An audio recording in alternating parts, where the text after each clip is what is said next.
Hello, welcome to the Football Social with Sky Bet. We're back today for a watch-along special. Huge game, Liverpool versus Spurs. Now, you might have noticed there's a big space left for a big man. Yeah. He's not quite here yet. Adebayor Akinfenwa will be here. He is moments away. He's in the building, we're told, so he will be sat in this very I don't think spot. that's enough room for him, to be honest.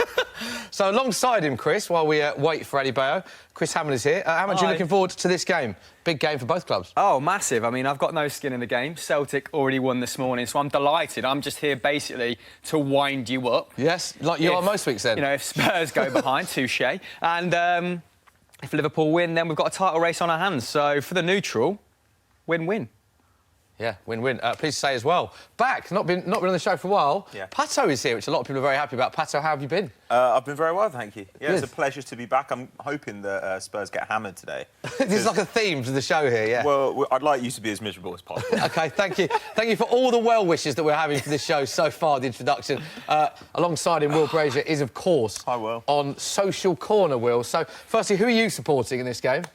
Just entertainment and content, so I'm just after some great goals and some some great fun. OK, and Spurs. You have got an important role to play. Yeah. So down the camera, let the viewers know how they can get in touch with the show and what you want from them. Get in touch using the hashtag #TheFootballSocial, @SoccerAM, @FootballDaily. Get your questions in for the Beastie. We'll be here in a minute. And get your questions in for the panel as well. Yeah, so we've got loads of questions, hopefully, that will come from Liverpool mate, fans, from City fans as well, Spurs fans. Big game for both ends at the top four, of course, for the title race. But we have got some results from yesterday to bring you. There was a lot of matches in action, so this is how the games unfolded yesterday. Man City, big 3 points for them at the top of the table. 2-0, they beat Fulham. Goals from Bernardo Silva and Sergio Aguero. Brighton Hove Albion lost 1-0 to Southampton, thanks to Pierre-Emile Højbjerg after 53 minutes. A surprise result from many people tipped Wolves to win this one, but Burnley got all 3 points thanks to a Connor Cody own goal after just 2 minutes and Dwight McNeil. So that one finished Burnley 2, Wolves 0. Crystal Palace 2, Huddersfield 0. That result relegated Huddersfield. Huddersfield, the first team officially relegated from the Premier League this season. Good riddance. Luka Milivojevic and Patrick Van Arnholt with the 2 goals for Crystal Palace. Leicester City 2, Bournemouth 0. That one finished goals from Wes Morgan and Jamie Vardy. Man United 2, Watford 1. Goals from Marcus Rashford and Anthony Martial. Late consolation from Decore in the 90th minute. And West Ham 0, Everton 2. Kurt Zouma and Bernard with the goals. There was, of course, a big game earlier on today, and these were the scenes. Very, very unhappy Neil Warnock. Victor Camarasa gave Cardiff the lead. It was all Cardiff for big parts in the game. They were 1-0 up. Then a very controversial goal. Aspilicueta scored, but he was clearly offside in the 86th, 87th minute, so very late on. And then Loftus-Cheek gets the winner in injury time. Cardiff also agreed that they thought Chelsea should have gone down to 10 men. So, Chris, we can see Neil Warnock there, absolutely livid. 2 big decisions, both going against Cardiff. Quite unfairly, you'd say. I mean, to be fighting for your life at this stage of the season and to have them happen in succession. Look at his body language here, absolutely gutted. Sort of sandwiched in between a moment where Rudiger could have been sent off as well for a last-man challenge on Cardiff's striker. Yeah, very hard to digest. I actually think that's Neil Warnock taking it well. Because at various points this season, he has a man with the winning goal. He has boiled over, hasn't he? But, yeah, Ruben Loftus-Cheek, good to see him get on the score sheet. So big win for Chelsea in the battle for the top 4. Not great for Spurs, not great for Arsenal, not great for Man United, obviously not great for Cardiff either. Adebayor Akinfenwa has texted me, he's 1 minute away, so he will be here any minute. Whilst we wait for his arrival, which I'm sure will be as entertaining as it usually is, we can have a look at how that leaves the Premier League table. So this is the bottom. Confirmation that Huddersfield are down. Fulham and Cardiff stay in those relegation spots. Worth pointing out, Cardiff do have that game in hand. 28 points from 31 played. Big win for Burnley yesterday against Wolves. That takes them to 32 played, so very tight at the bottom of the table. And we can have a look what that result for Chelsea does for them. So Chelsea, 60 points. They're in 6th place from 31 played. Arsenal, same points as Chelsea, but of course they have that game in hand. They play on Monday night. Man United just a point above Arsenal and Chelsea. Spurs equal with Man United, so only a point separating Spurs in 3rd to Chelsea in 6th. Tottenham with that game in hand today. And Liverpool just a point behind Man City. So big game, Pato. Huge game for Liverpool. I mean, I think you have to favour Liverpool at home. Like, they're unbeaten there all season. In fact, they're only beaten once all season. And I think Spurs, their away form lately has been shocking, hasn't it, Smithy? Lately, how bad has it been? Tell me how bad it's been. Spurs' away form is actually very good in the Premier League. I think they've got the best away form in the Premier, one of the best in the Premier League. But lately, that was the key word in that sentence. 33 points, 1 point away from your record haul, but 5 out of the last 6. So the away form has actually been good. But you're right. Lately, it's been bad home and away for Spurs. Well, it's tough for anybody to go to Anfield, and Spurs' record there is particularly dreadful. Yeah. But yeah, I don't know. I still look at this Spurs side. And Pochettino's done magic with it all season. I don't like Sissoko starting in midfield. As much as everybody says he's been good this season, he's been good for Sissoko. Give him some credit. Not for an actual football player. He's been decent. So I don't know. I think this one could be an interesting one. Sometimes with these games, you see one side blow the other out. But I've seen games between Liverpool and Spurs before where they both kind of press each other into submission and nothing much happens. Yeah. So I really hope that we don't get that today. OK, well, let's go. Any questions from social that you've got quickly before we get into the team news? I mean, a lot on the live for the Beast's arrival as well, so lots of those getting in. But what do we make of Levy asking for 130 million for Eriksen? Is it realistic, given that he could be in the last year of his contract? Yeah, big talking point. Christian Eriksen, so vital for Spurs this season, as a lot of players are. What did you make of those? The Levy statements? That question, the Levy statement about the potential price tag that he put on Christian Eriksen. I mean, for you to have got what you have out of Christian Eriksen over the last, 5 or 6 seasons, and then to still get 130 million from him at this point, as he's approaching, 29? No, he's 27. He's approaching 28 then. I would probably take that. I think that would be more than a fair price. I think Dele Alli is sort of well-equipped in that midfield to do everything at this point. He could probably fill the creative vacuum that would temporarily leave. Yeah. And you need to recuperate some money, not necessarily just because they overspend on the stadium, but you need to bring in funds to facilitate moves to 2 or 3 players, don't you, to plug other gaps in the side. And we've seen that at the base of midfield is becoming an increasingly bad situation, let's say. So, and maybe at right back as well. But as a Spurs fan, how would you spend that 130 mil? Well, it'd be nice to spend some money for a start as a Spurs fan, but I think where it's been compared is Eriksen is a bit like the Coutinho situation with Liverpool. I think a lot of clubs have looked at that and thought, by selling one player for a high price tag, you can look to then theoretically bring in 3 or 4 players. So I'd love him to stay as a Spurs fan, but obviously I think under Daniel Levy, he's only going to go if we get big money for him. So it will be interesting to see how that plays out. It's a lot of money. And with that said, let's have a look at the team news, because the team news is in. So let's start off with Liverpool, the home side. Jurgen Klopp makes 2 midfield changes from the side that won 2-1 at Fulham before the international break. Those changes, Jordan Henderson and James Milner replacing Fabinho and Adam Lallana, who both dropped to the bench. Trent Alexander-Arnold, this is interesting, starts having recovered from a back injury that saw him withdraw from the recent England squad. So that is the team. Alexander-Arnold, Matip, Van Dijk and Robertson. A very strong back four, as always, for Liverpool. Alisson in goal. Milner, Henderson, Wijnaldum. And then that front 3, Salah, Firmino and Mane. Goals galore in that front 3. Will they be scoring today? Let's have a look at the Spurs team. Pochettino also makes 2 changes from Tottenham's last game, which was, of course, the 2-1 defeat at Southampton. Eric Dyer is unavailable, having picked up an injury on England duty, and Kyle Walker-Peters not included in the squad. Kieran Trippier and Toby Alderweireld are recalled to the starting 11. So, interestingly, Pochettino here going with, of course, Lloris in goal, but the interesting point, the 3 at the back, Alderweireld, Sanchez and Vertonghen, as many of us expected he would do because of the fact that Spurs have injuries in that defensive midfield area, with Winks and Dyer unavailable. So, Trippier, Rose, Sissoko, Eriksen, Ali and Kane and Moura. Hamill, thoughts on that team for Spurs? Had to mix it about a bit because we knew that Dyer wasn't about and Winks wasn't about, so not entirely surprising, that team. Yeah, I mean, Liverpool, despite their march, toward the summit of the Premier League, they've still struggled in various departments, haven't they? I think Mo Salah's only got 1 in his last 10.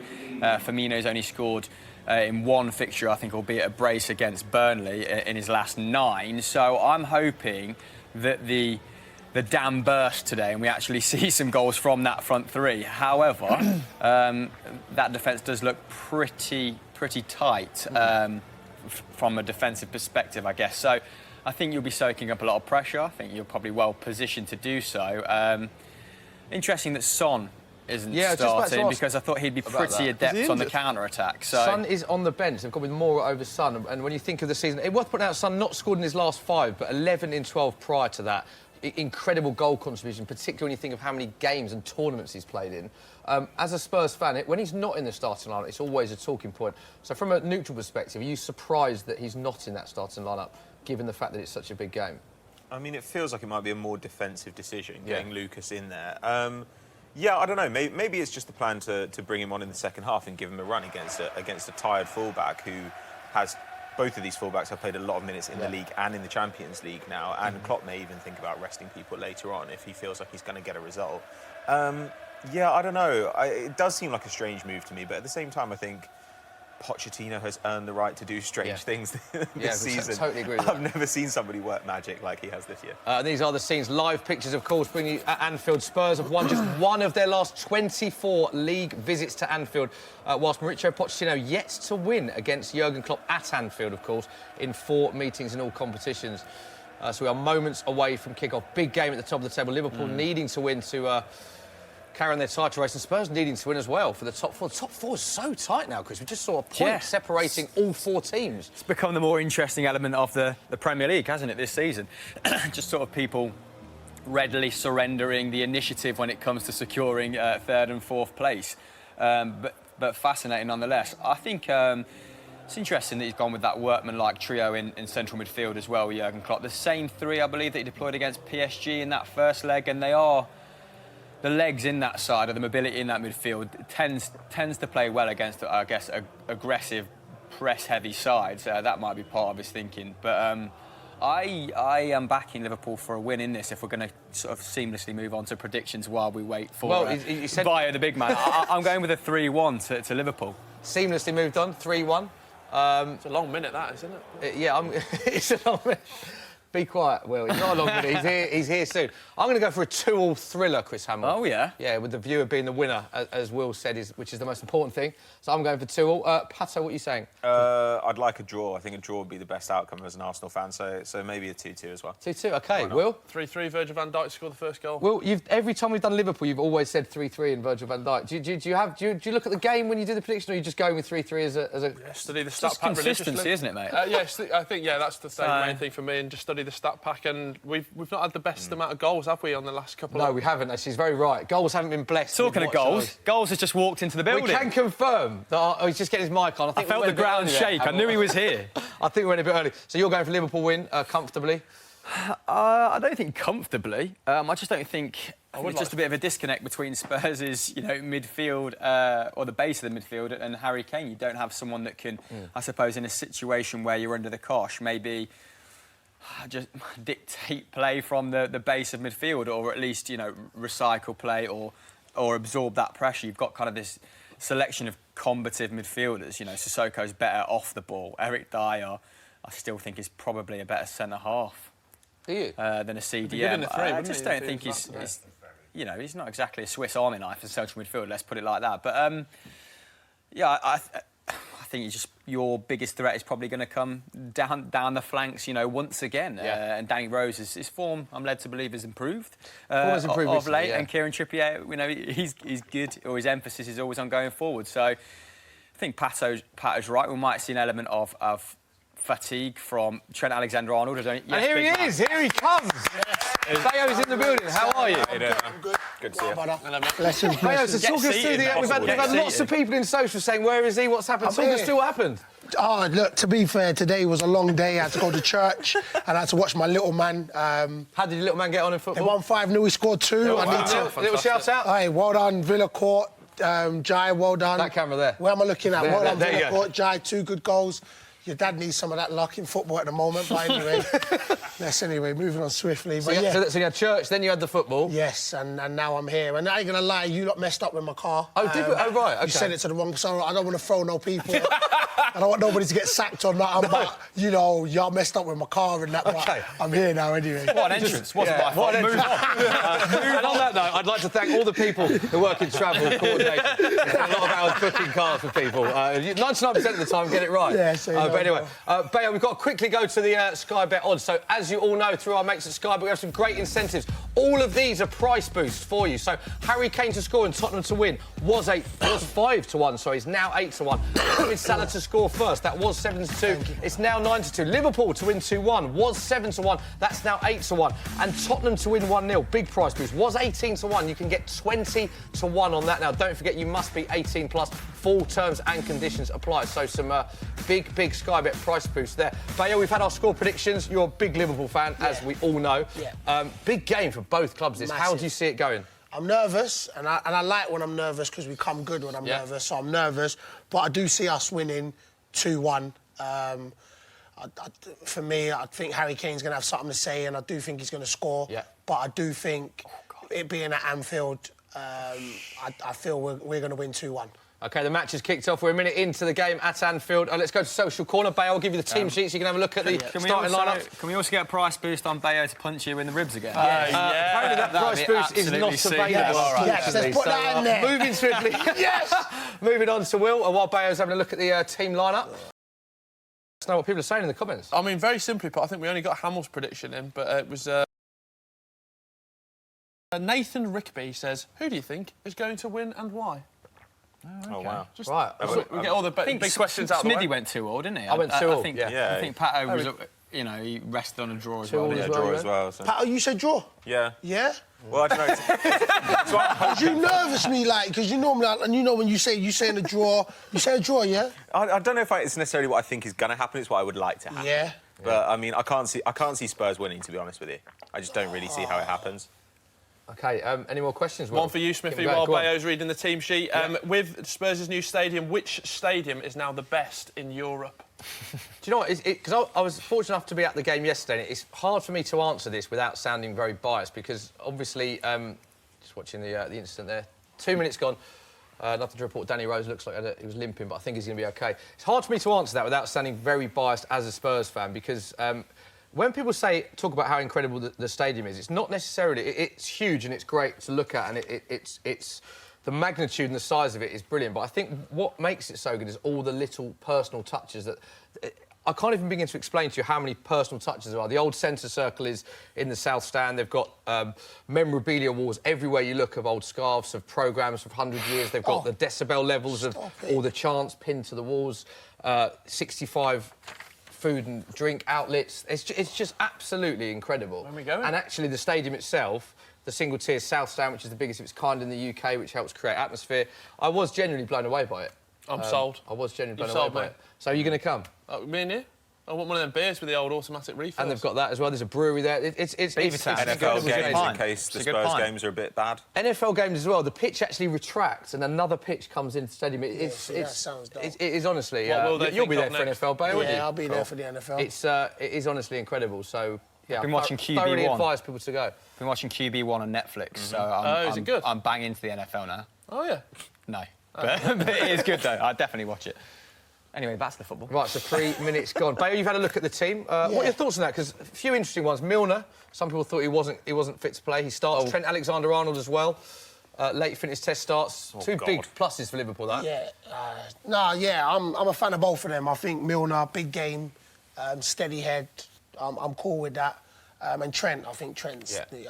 so I'm glad he's come through. So I think this is a strong team. And then you even look at Keita still to come in. I mean, Liverpool's got a good squad, so I'm happy with this. I think that's the engine room behind the front three. So you've started really well here as well. Like, very high line, sort of relentless pressing there from the goal kick. Spurs looking a little bit shaky in the first 3 or 4 minutes, maybe.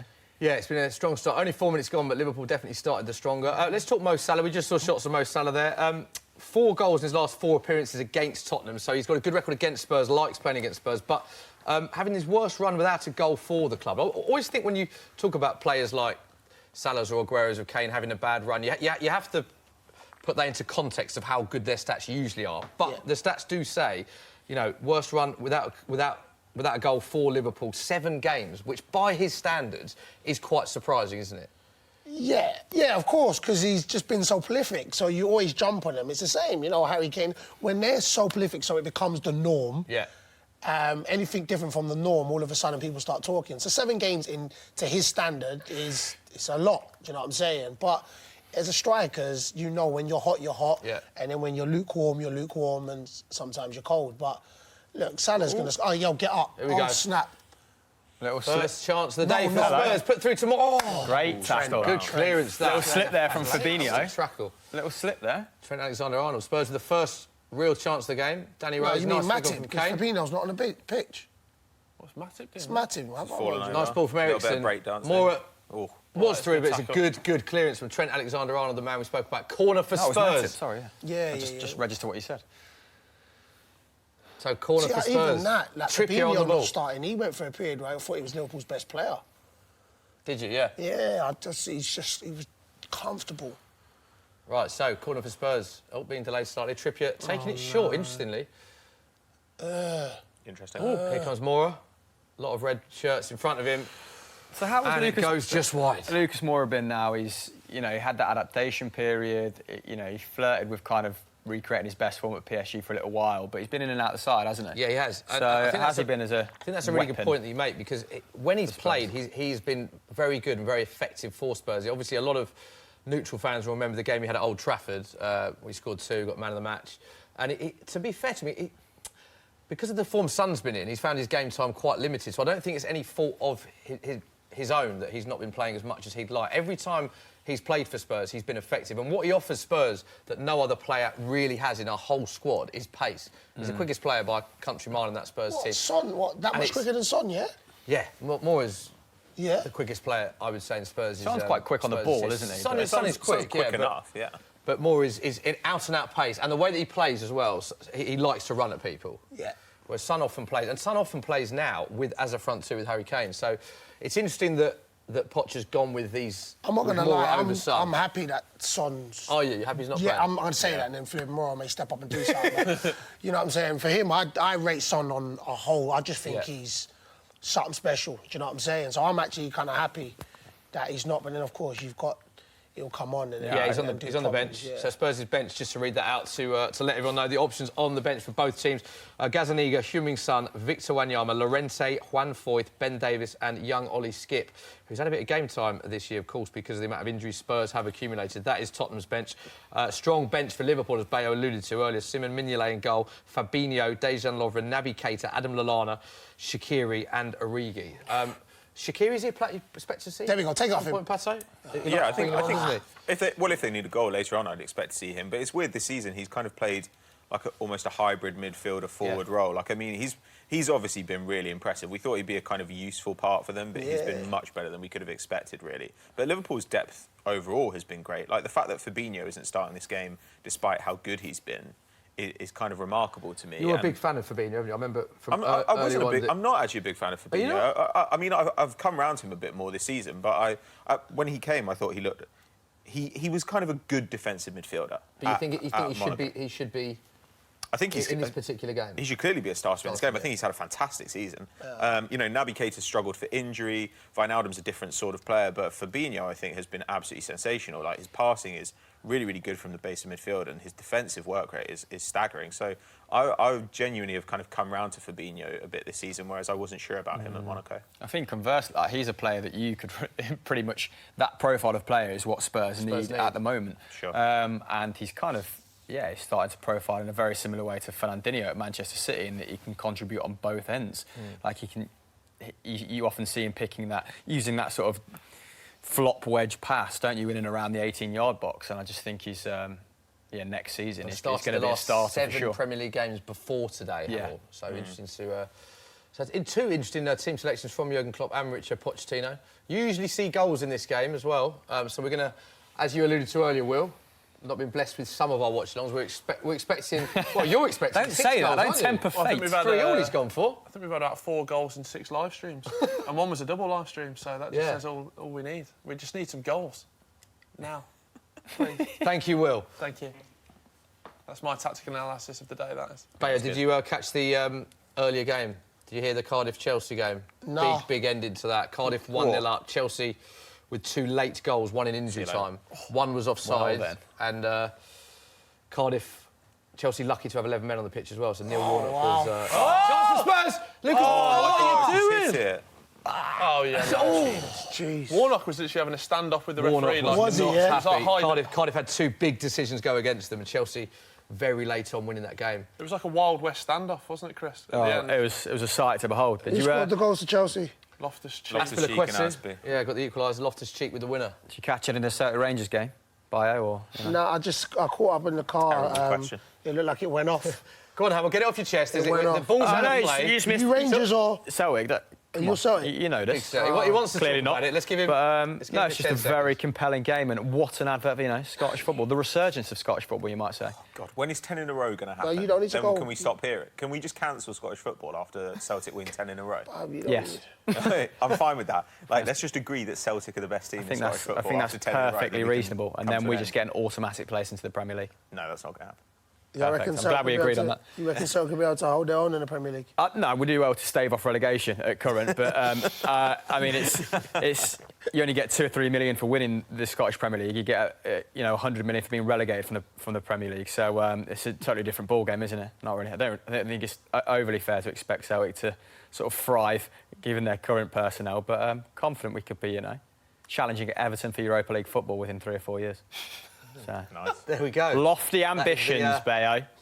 Come on, the boys. Anyway, back to this game where nothing has happened, Smith. Not a lot of notes so far. I know. Have we ever had a goal in the first 10 minutes on one of these live streams? We definitely have at some point. We went this through a season. purple patch, We've also done. I just remember Dave Jackson just, constantly screaming. I used to, every time I closed my eyes, I'd see his screaming face. But it's definitely not been great of late.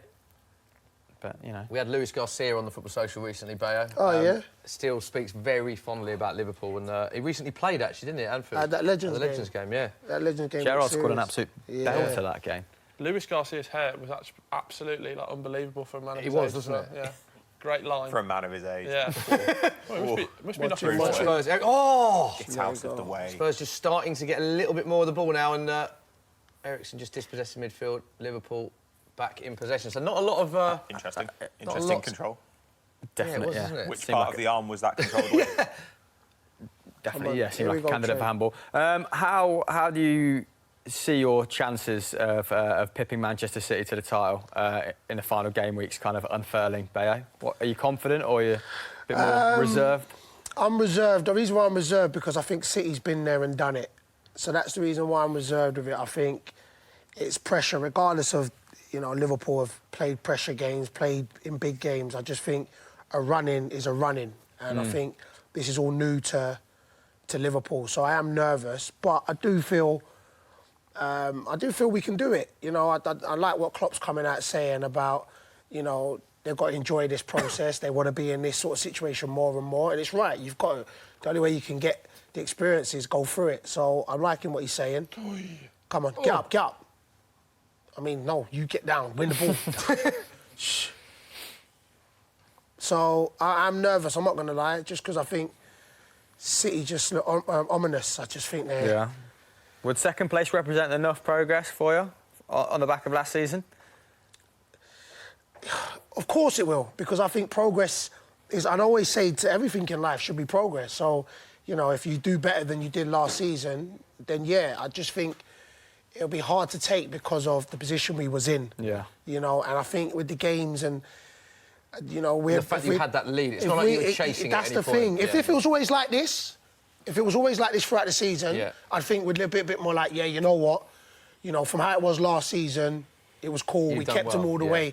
There was one point, we beat Leicester, I think it was, we could have gone 10 points clear. And then I don't think they catch us. I think, and I said that at the time, we beat Leicester, we'll win the league. And so that's what it is. But, I mean, after I think everything settles down and that, I'm writing us off, I do think that it's progression. Do you think there's a lot more pressure on Liverpool now, the fact they had that lead? Because City look to be playing with a lot of freedom. The fact they've caught it, looking at the table now, there's 1 point in it, obviously very, very little in the title as Liverpool play now, so Liverpool can, of course, go back to the top of the league, but only a point in it. But Liverpool had that big lead. So do you think that there's a lot more freedom that Man City can play with? Because if they do win it from the position they've been in, that's a huge achievement. And 100%, it's more pressure. A lot of people were saying it's Liverpool's to lose at that point. I know there was a lot of football there, but a lot of bookmakers favouriting Liverpool at that point. Yeah, it's more pressure on Liverpool, and City gets more props because they saw it out. with the sorry, they came back from where they were. So, but what I'm hoping for is City stay in all the competitions and all the games mount up, and it just gets too much for them. That's what I'm hoping for. Well, Tottenham are going to have a big say in City's season, aren't they? They will, yeah. You got playing Spurs three times now. 3 games, in the space of 4 weeks, I believe. At the after this game, Champions come on, League, Spurs. of course. You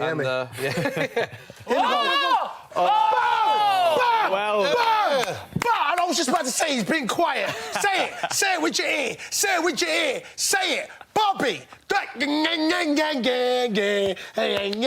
what this is, But Robertson, what a ball. That was Jeez. absolute outrageous. Klopp, I'll celebrate for you. Wow. This is going to be a long day, isn't it? Come on. Absolute walnut. Come on.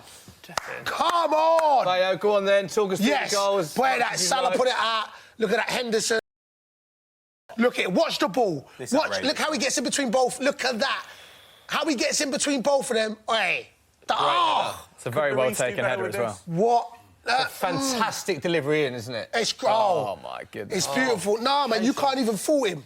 He's going back. I don't know, it's not that far from Lloris, really. And you know what it is? I don't think he's positioning. Maurice don't know where he is in the goal. Yeah, exactly, I agree. Do you get what I'm saying? I think when it went in, I was like, that's how I would have dived for this. But yeah, he didn't know where he was in the goal. But it was all, the pace was on the ball. It's an amazing cross. It was an amazing cross. The cross is so good. You can't fault the defenders there. It's just a pinpoint cross. I mean, you could...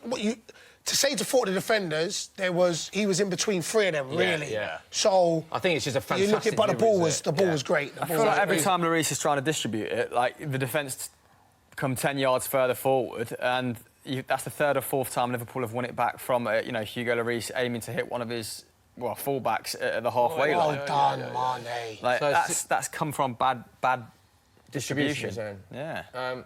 So it is 1-0 Liverpool, in case you hadn't worked that out. 16 minutes gone, Firmino with the goal. Fantastic ball in from Robertson. So good. It was a Liverpool started well, but there hadn't been many chances before that. First real chance for Liverpool.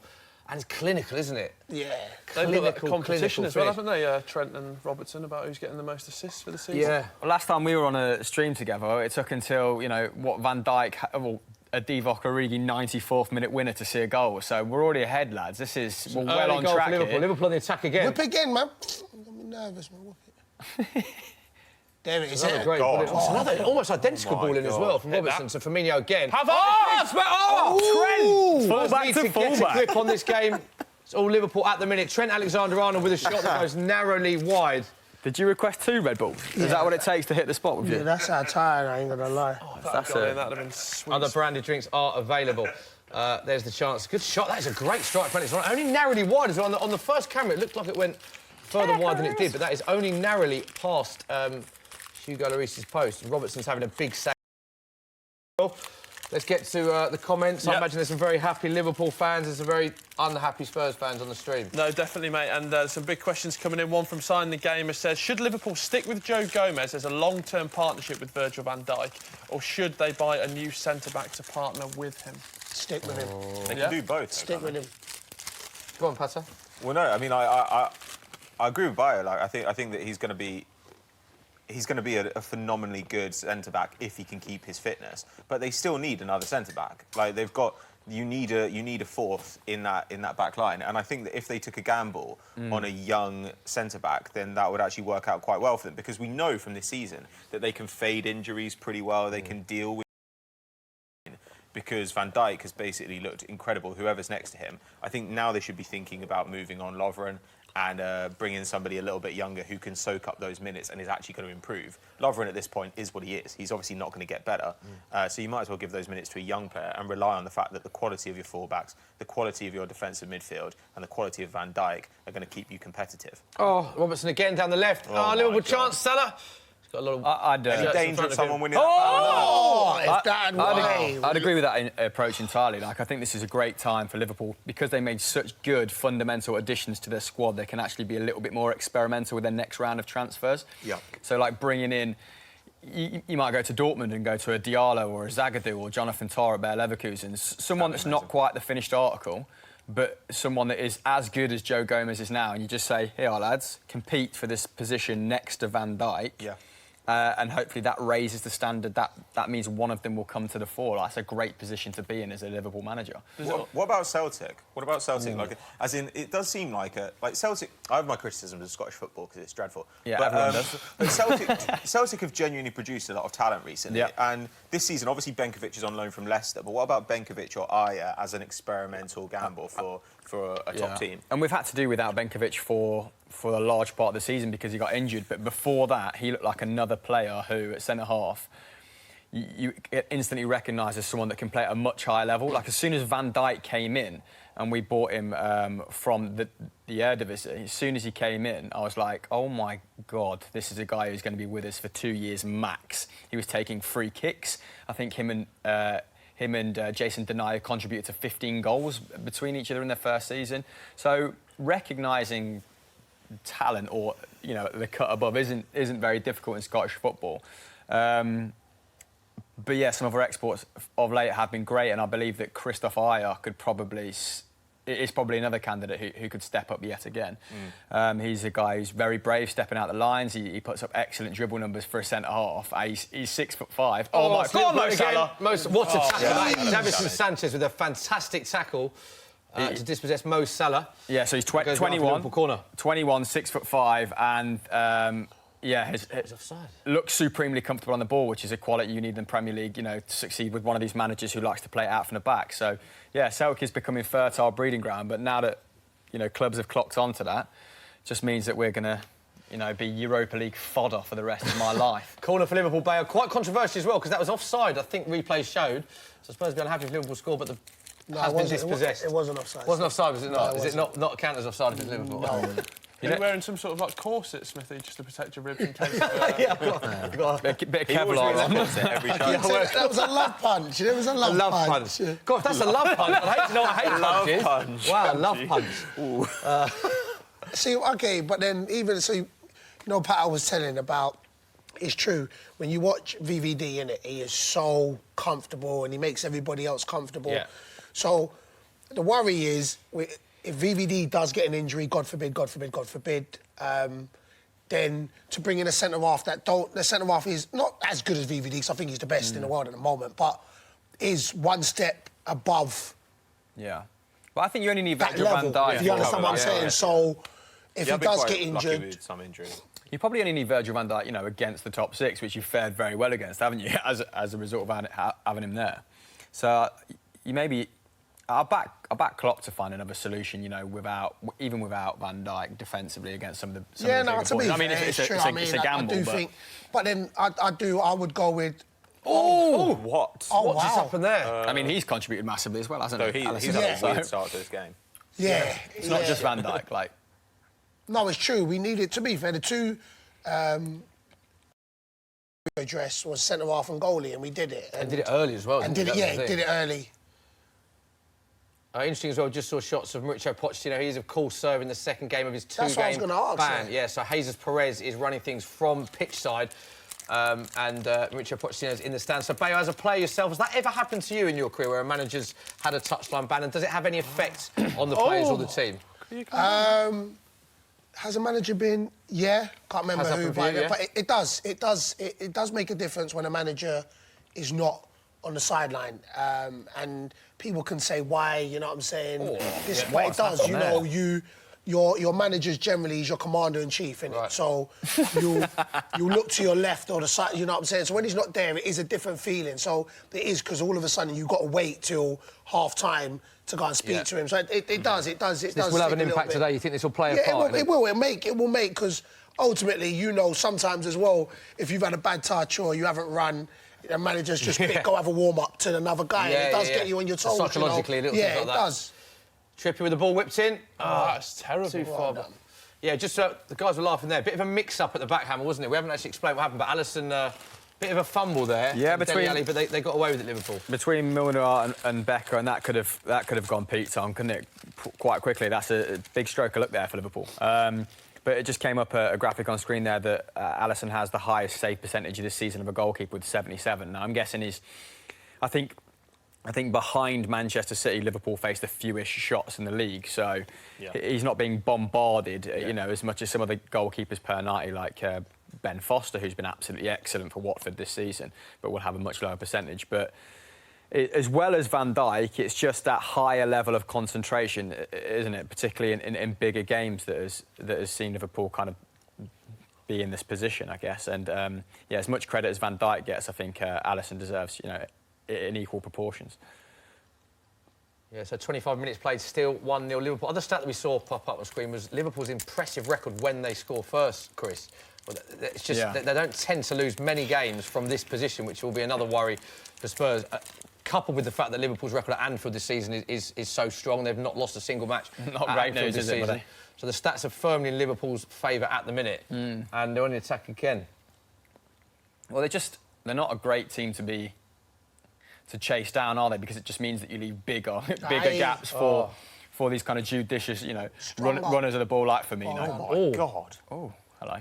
That was quite a tasty. And Virgil van Dijk from Dele Alli. Yeah, carrying the ball forward. A lot of joy. They're really identifying Robertson down the left. The amount of joy that Liverpool are getting down the left-hand side. Especially with Trippier's form, he'd be straight down there, wouldn't he, on the left-hand side with the Come on, year he's Will. had. He has had a bad year, though, hasn't he? After that amazing World Cup. He's never been a very good defensive fullback, but you keep him in the side because he's an incredible attacking fullback. Yeah, and I think he plays well. His main strength is when he plays with a three, Yeah, and he can go forward because his crossing ability is phenomenal. And when he's got somebody athletic to kind of fill in behind him as well. So Liverpool still on the attack again. What about Liverpool picking up Adebayor this summer? If they said, because the other side of going for a young player and saying, look, we can afford to gamble, is saying we've got a window where we can really compete with City to win the league. So why don't we just get proven talent? And Alderweireld supposedly going for, what, 25 mil, something like that? Yeah, because of the clause in his contract. It'd be interesting to see whether he... the interesting one about Alderweireld's contracts, I've read into this a lot, because I obviously want him to stay, but the interesting thing is that it's not that he wants to leave, it's that they haven't renewed his contract, so that there's still this clause that exists within it that means that a club can buy him at a relatively cheap So why haven't they renewed it? price. Does he want more money? A lot more money. That sounds like it's a great question. Why haven't they renewed it? I don't know. I mean, with his injury but his concerns, age, does that not make... How old is he? Yeah, but that's the factor of his age. So do you think that's why... How old is he? He is... approaching 30, isn't he? Yeah, He's a young pup, I think he's 30. Is that still young in the game, Barry? That's a young Yeah, pup. that's still young. I'm 36, 37 next month. He's a young pup. Yeah. Yeah, he's a young... Yeah, I am, boys. I've been around for a while, fellas, but he's a young Sorry to bring... I don't know how we got to the age thing. know, Rob, He's 30 years old, Toby Alderweireld, which is a young pup for you. I mean, it's a young pup, man. If you can get him as what makes me Liverpool laugh, for £20 million, that'd be they great. They always keep saying 28's the prime, so you only got 2 years to be in your prime. You hit 30, all of a sudden you're old. Oh, corner for Liverpool. Hits the post. Hits the post, and he's behind for a goal kick. Charlie Mulgrew-esque there, scored 3 direct corners this season. So. I feel like we've had more chat. He scored one against this, actually. Well, he plays for Blackburn now, so that's not, A bit of Celtic and Birmingham chat. That's a unique what we bring to the conversation. table. The fans what they want. More down the right. Oh, Kane's in the box. Will they complete a cross? Moore whips it in. Oh! No. Why were we so No, spread? Come on, Spurs. Good impartiality there.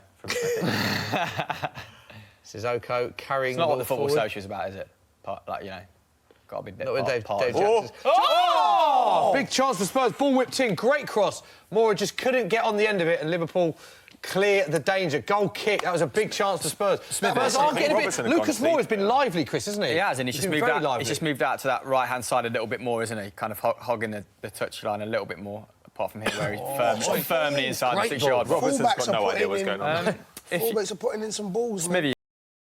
Say you've not got a massive budget to operate on, which we assume is going to be the case with Spurs this season, or moving forward from this season, sorry. Who do you buy from outside the top 6 that you think makes an impact at this level? Or who might be that question. I think a cheaper acquisition? Salah's in. Well out, Lloris. It's really hard to concentrate on the questions and the game here. I think Spurs...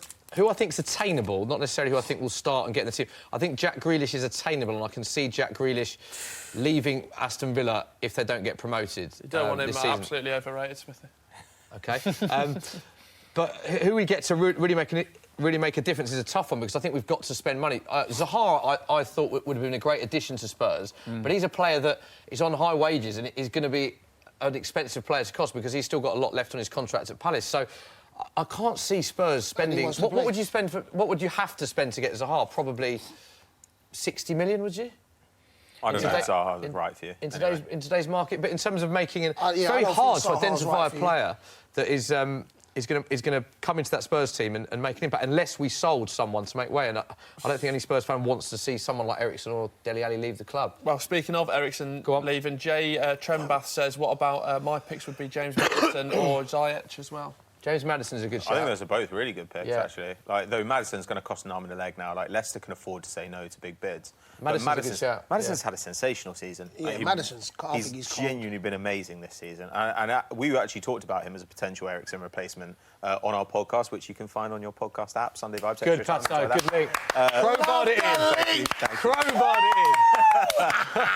it in. Yeah, so I think James Maddison would be great. And Ziyech as well. Like, Ziyech would probably be pretty cheap, and you've got to imagine that Spurs would be able to make him quite an attractive offer. Yeah, I imagine Ziyech could be cheaper than James Maddison right now. So who's this player? Hakim Ziyech from Ajax. Oh, yeah. Yeah, like, so he basically, two or three seasons in a row, he led the Eredivisie in shots, key passes and dribbles, which is pretty remarkable. And obviously we're now seeing it in the Champions League at the highest level. What a ball. He's pretty quick, he's a good defender as well. Come I think he's 26. Oh, no, Firmino's in. It turned out nothing happened. Does that mean we can throw Dusan Tadic back into the mix with his revival at the little old now, but I didn't see the cover in defence. But I do enjoy Dusan Tadic. But yeah, I think that Ziyech would be quite a good candidate. And there's a guy as well at Toulouse called Ibrahim Songare, who's a defensive midfielder and puts up huge defensive numbers, but also he's one of the best dribblers from central midfield in Europe. Really, really good at kind of bursting through the midfield, kind of like Moussa Dembele, you might say. And he's 21. I think he's like 6'4" as well. Like, he's a big guy, and you could probably get him for about 15 mil. I think somebody like that would be good. We flagged Joan Jordan, didn't we, on a podcast as well, who plays for Adebayor at the moment, and he's in the top 3 in terms of chance creation in La Liga at the moment, and he plays for, little old Adebayor with their stadium of 7,500. Arsenal have actually been linked with him of late. 24 as well. Really talented, really talented passer, really talented attacking midfielder. Not necessarily great on the defensive end, but if you're looking for, a cheap gamble to replace Eriksen, what we were talking about, to kind of offset that loss of creativity, but then still give you room to manoeuvre for a defensive midfielder or a deep line playmaker in the transfer market, it might be, wise to look at options like that. But I do think you need that. I mean, it's hard to pluck out the next Luka Modric, isn't it? Yeah, but someone that's going to dictate play from the centre of midfield here. Yeah. I mean, we've seen a lot of your I think it's actually going forward. Spurs have got a lot of options going forward in the... And also, this is assuming... Let's point out, Christian Eriksen, he's... Big chance! Dele Alli, big chance! I knew that way guy did. So narrowly over the bar. Let's have a look at that. That's like you in the car park. Poor from Liverpool there. I know, Liverpool, I don't know, they're trying to get What happened there for Liverpool? They were getting too complacent. Lovely 1-2 from Manny Eriksen. Shot from distance.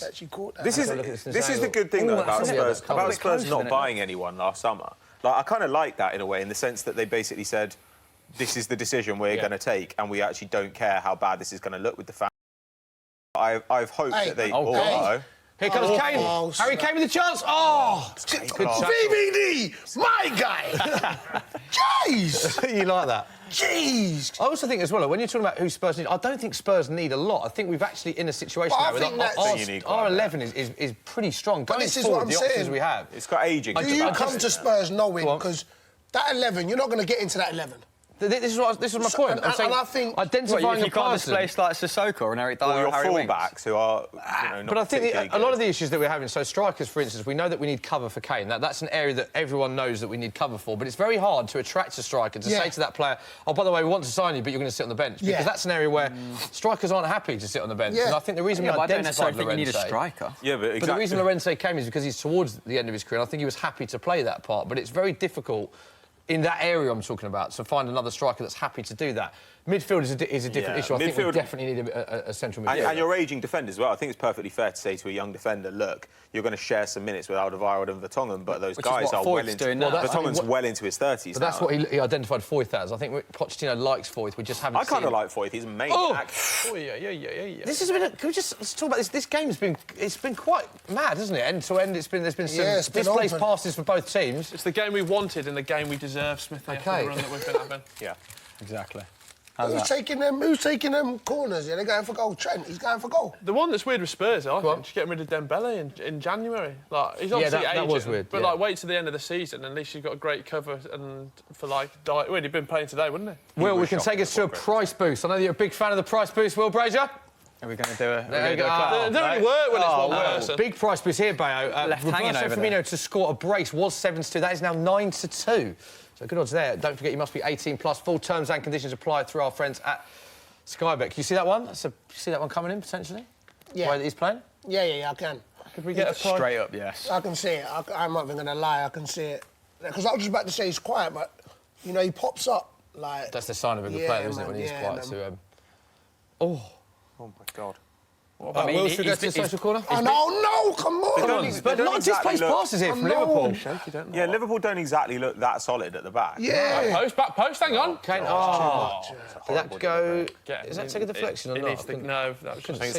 I mean, just bringing it out of the back is where they've looked vulnerable. Like, there are, you know... There's been a lot of misplaced passes from both teams, situation, like, actually. look, a nice kind of defensive line, like forming now. Look, that's... I mean, it's pretty sound position speaking, but yeah... drops deep then, I mean, if you had a bit more of a, someone with a bit more kind of range to the distribution like Fabinho, maybe that becomes less of an issue, but you've got the running power, I guess, of Henderson and Milner. Chris, Dele's read that quite well as well, because twice both dispossessed passes have both been picked up by Dele Alli in that He's midfield one of the role. best pressers in the league. In terms of defending a defensive forward, he's got very good anticipation. He reads the game very well. And he's, Plus, Liverpool love these switches, full-back to full-back, and if you read them or if they don't come off, then it's a really dangerous situation with the pace. Yeah, because we like to spread wide, innit? So if they don't come off, it's open and they can come straight at us. Yeah.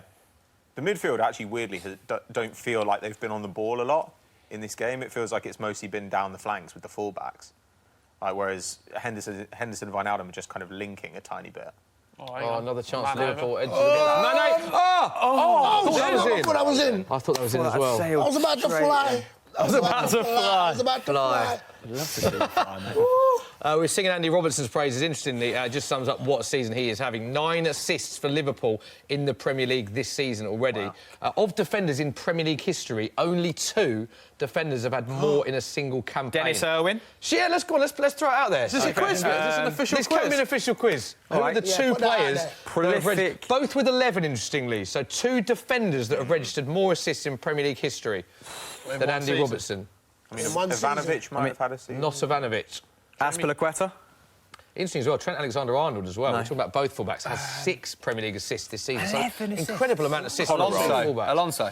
Not Alonso, no. Who's one who takes set pieces? It's going to be surely it's got to be somebody who takes set pieces like Kolarov or Baines or something like that. Leighton Baines. We said Leighton Baines. Pato's got the first one. Yes. The other one could take us a while. Christian It was in 1994-95 season. Oh, Ian Hart. Did you say Ian Hart? No. Ian Hart. Of Leeds. Stop that out that. Graham Lasso? Not Graham Lasso. Ian Hart, a mean Mario free kick Melchior. No, it's not. Blues legend. If you know Celestine Babayaro. Go on, throw it out to the Nigel, viewers. If you know it in the comments, get us in the comment section below. What team? Nigel Winterburn. Not going to reveal that. Lee Dixon. This Man, could go just on. throwing names at me. I even threw out one. I think Who was decent in '94? I think one of these against Spurs, Lee Dixon. actually, when we had a not as good team as we had now. Andy He works. Yo! What did you say? Andy Hinchcliffe. I was just about to the clues we give you. He works for Sky now, and Will has just called Andy Hinchcliffe. That is amazing. Clip that out, Steph. Unbelievable. Unbelievable. Can we just say as well, Robertson 9 assists, Alexander-Arnold 6 assists from defence this season. That is incredible. It goes on for what you were both saying. And they're doing how it in good the Liverpool have Champions been League as well, aren't down the flank. Hector Bellerin started the season with 5. But then that's where Liverpool get their width anyway. And Like, do you know what I'm saying? Our fullbacks bomb because our front three play pretty narrow, which is good, so they can interchange with each other. So our fullbacks have to be good, and Robinson and Trent, salute.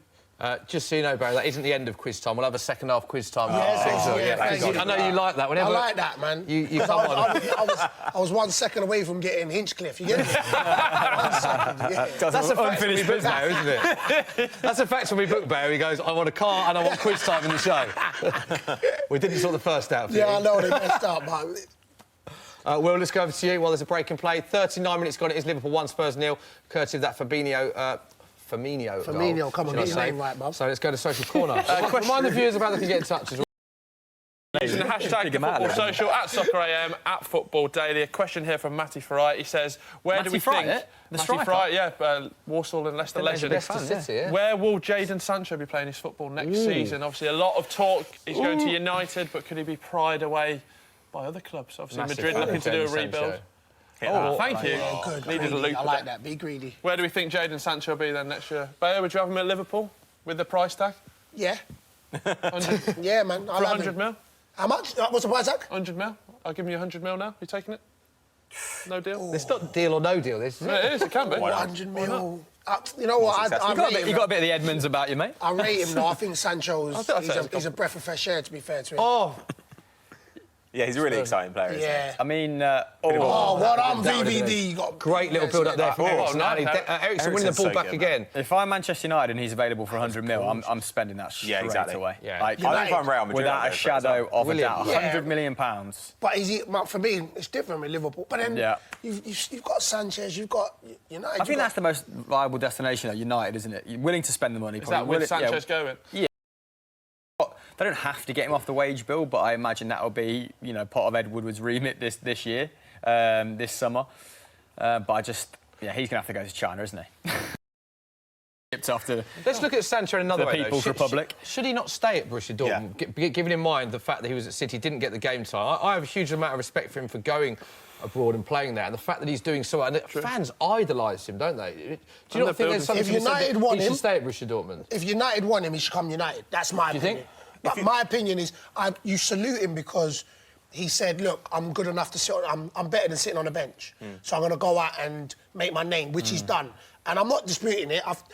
But United would have to say, listen, you're coming here to start and play every week. Yeah. That's what the rate... There's no point going to a big club And to not sit on the playing. bench. It makes no sense for him because he showed that he can play. And this is my opinion, I just think the Premier League is where you want to play. Right. Do you know what I'm saying? But if a club's just saying, look, you're going to play and you'll be a bit part, and stay at Borussia Dortmund and keep doing his thing. Yeah. What's been good as well is he's playing abroad but still getting recognised by the England squad as well, which with previous managers he hasn't been doing as well. But sorry, man. No, I was just going to say, I think he's going to get other opportunities to go to a big club if he doesn't go this summer. He's 18. And actually, you could argue that because he's had such an outrageous season, it would be easier to make a move after a down season. The price will be a little bit lower. He's been involved in 20 goals already, I think, in the Bundesliga now.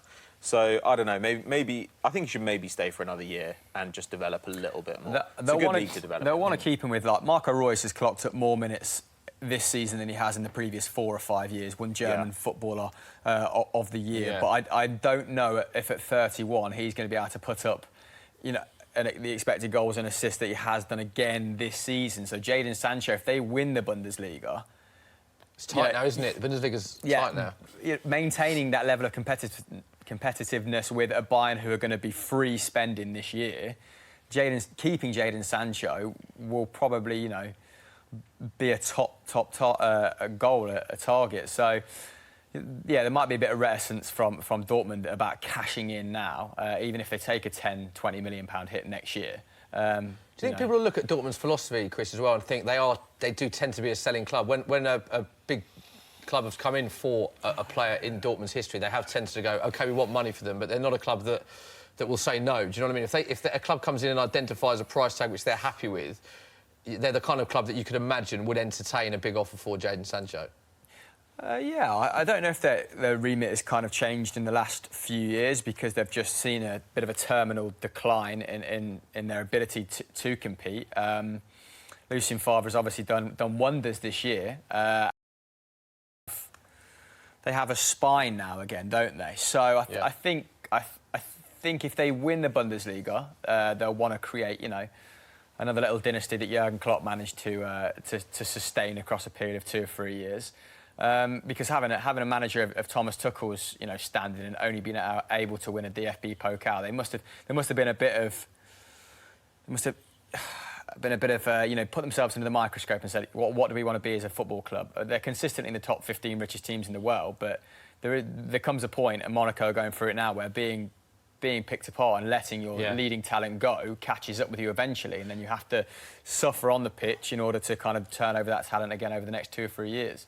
I'd be surprised if there's any, if there's a fire sale this year, maybe. OK, we're approaching half-time. Spurs, just looked at the possession stats, Bo. Last 10 minutes, Spurs just edging possession a bit. So it's been Spurs getting back into the game, but ultimately still Liverpool 1, Spurs 0, approaching the 45th minute. Can't imagine there's going to be a lot of injury time as well. So good half for Liverpool on the whole, really. Bit flat from Spurs in the last 10. Smithy. Robertson again. It's all down the left, isn't it? The amount of joy that Oh, Robertson's he getting could have down the played left. Robertson in there, Milner. Oh. This is getting a bit ugly for Spurs. It's like a final ball for Spurs, though. They've been in those right areas, haven't they? Yeah. But just... So Liverpool haven't really come close to creating a second. Yeah, No, I think no. so. They've sat off and been happier to let Spurs have a bit of the ball. I mean, now they're kind of putting on the pressure. But Spurs have had their moments in this game where they've had breakaways and got to the edge of the box. It's just creating that final shot. Maybe if Moura had taken that other one first time instead of trying to take a touch in the box. 1 minute of extra time has just been announced. Yeah, it's interesting because Spurs and Liverpool are praised for the way that they do play. They're both quite attacking teams. You see that when two of the... Often, not always, of course, but when, especially in Mourinho areas, big teams from the top six meet each other, it tends to be quite cagey affairs. But Liverpool and Spurs are known for quite attacking football. We usually see quite a lot of chance in this game. It's not really been like that this game, has it? It's been quite a... bit of a cagey game, but a lot of misplaced passes, Liverpool taking their chance. But there's not been loads of chances for either team here, really. No, it hasn't. It hasn't. Do you think that'll change second half? Do you think Spurs... I mean, for me, this suits us. Like, we've got the goal. The only thing that it gets me a bit worried when Liverpool get like this, it's... Who was the team we played where we scored late on when Milner scored the pen? Was that Fulham? Fulham. Yeah. Whereas we get 1-0 and then sometimes we do get complacent like we do with mistake passes and they score and then we got to up it again. But we are relatively in control. Like, Yeah, you say our relatively in goalie control, and you are in control because the half-time whistle has just gone. Hey, listen, let me say, don't cut me off like that again. I'm playing. Hey, get it ready, Bale. Get it ready. Yes, Get the right hand ready. I don't know if you're joking or not. I'm playing. Love punching coming. Yeah, another punch to the ribs. Half-time whistle has gone. It is, of course, Liverpool 1, Tottenham 0. Bale, we've got to reflect on that. Must be very happy. Interesting, picking up on what you said there, this will be, despite the fact there hasn't been many chances for Liverpool, they don't really care now, do they? The way that this is going, this suits Liverpool because Spurs are going to have to come out and attack. Yeah, second 100% half. for us. I mean, our keeper ain't made to have the save. I mean, they've had flashes across our box, which is fine if they don't get on the under of it. So this suits us. So we can keep the ball, and with the pace we got, Spurs have to come out. You know what I'm saying? So for us, this suits us. So if it's like this, look, I'll fancy us to get another goal. And Robertson, would you say, has been the standout performer for Liverpool? That's quality. That's quality. It's down the left, which he's getting in time and time again. Look at that. Great ball. We just I think as a Liverpool fan, like, if I'm sat here and I'm biased, there's so much more to come from other players as well. No one's really been a dominant presence in the game. Your best choice come down the flanks. It hasn't been the front three creating a lot of chances. Robertson, sorry. Robertson and Alexander-Arnold. Let's take a few questions from Social Corner. Will, what's the vibe in the comments? I mean, yeah, lots of happy Liverpool fans as well. And then I think we're in that sort of season where everyone's looking for next year as well. Good one for the panel would be, obviously, big narrative for Chelsea next year is big transfer ban. With the likes of Zuma, Tammy Abraham coming back, will they get minutes under that regime? Pato, what are your thoughts? I think they might have to. I don't really know how Chelsea kind of reconfigure their team without giving minutes to some of their young players. As Piliqueta turns 30 this summer, who is his backup? They might have to bring in Reece James, who's been on loan in the Championship, who does look very good, Team of the year. He's been in the Championship, though, still. I mean, maybe they have to bring in Mason Mount as well to fill in that attacking midfield role. I mean, I do kind of worry about it because all their attacking options, their striker options, they've already had the opportunity to play them and chosen not to. You know, Batshuayi, they've got rid of him on loan more than once. Tammy Abraham as well. So, I don't know. It looks like they're going to extend that Higuain loan. It seems like they can do that. I think they are going to extend that, yeah. I kind of hate that move as well. So, I know Chelsea, I think, are a really big mess. If they don't make the top 4 this season, I think they're in serious, serious trouble of falling quite a way behind the teams who do. So you're not... Because everyone says the amount of players, I think it's over 42, 45 players they've got on loan. For you, it's not the quantity of players, it's the quality of players that are out on loan. Yeah, absolutely. I mean, like, don't get me wrong, I think there are players there who will be Chelsea standard, but the question is whether they'll be Chelsea standard next year or the year after. That's enough time to fall behind right now. Like, the top 4 gets better every season, and if, for instance, Arsenal make the top 4, then they will invest. Spurs will invest. You've got to imagine United are obviously going to spend. So if Chelsea fall behind, they simply can't, you know, flex any kind of financial muscle to get back there because they have a transfer ban And if they're not in the top 4, then I think that the following season they will see some prestige start to disappear as well, and that can be terminal for a club. Especially with Hazard forcing the issue as well. Well, exactly. Like he's not signing a new contract. Will they have to let him go? You know, for £150 million, which they can't spend. Yeah, Zinedine Zidane has made no sort of secret of his desire to bring him to the club. So, yeah, it's kind of a perfect storm, bit of a maelstrom, isn't it, for Chelsea at the moment? But I mean, people like Tammy Abraham, he looks pretty good anywhere, sort of in the front 3. So I imagine that, yeah, people with his tactical flexibility will prove invaluable. But Sarri's not the best at kind of rotating his squad. You know, historically, he's very rarely done it. And the worry for Chelsea fans, I guess, is more of the same. Do you think Hazard will stay? Listen, I think if Real Madrid... I mean, Paul Pogba, Manchester United, they're in the ascendancy, and he's still making sounds about going to Real Madrid. I think it's very hard to resist the siren call of Real Madrid, especially when you're Eden Hazard and you're looking around an ageing Chelsea squad. You're looking at Kovacic probably, going back to Real Madrid, although I think he's kind of burnt a few bridges there as well. And there's an absence of Champions League players there, or players of established pedigree that are 25, 26, let's say. Hazard's, 28 now? Yeah. Or at least approaching it. Yeah. In that vicinity. So, like, he might view it as his one... He's only got 2 years left in his prime. Yeah, he might view that as, like, this is his last big payday, his last big move. So it's pretty hard to resist that. I think Chelsea, like you said, I think, for me, young British coming through, lost the cheek. They've got... Abraham, who scores. For me, I'm like, I get what they're talking about, you know what, established and that, but I feel that under the embargo, maybe it's a blessing in disguise, like, rebuild, and not being funny, it's a bit like England with what's coming through in the future. Like, I think, if I was a Chelsea supporter, I'd look at it and be like, you know what, we can build this team and build a dynasty. And give youth a chance. Yeah, that might play Sarri's hand, but he's not. Even with that knowledge, he's not giving Hudson-Odoi minutes this season, is it? When I saw Hudson-Odoi play for England, my initial reaction was, why is I can imagine Pedro playing a season longer than he maybe should do, or Willian longer than he should do in that starting 11 because of the transfer ban, with Sarri at the helm, as opposed to, you know what, let's just totally, overhaul this squad. Let's throw it out there to Chelsea fans. Chelsea fans, let us know what you think in the comments section. How will the ban affect you? Whilst we're at the half-time stage, we can hear from Dele Alli, who's been one of the more informed players for Spurs in this first half. He took the stadium tour with our very own Patrick Davidson. Here's what he said.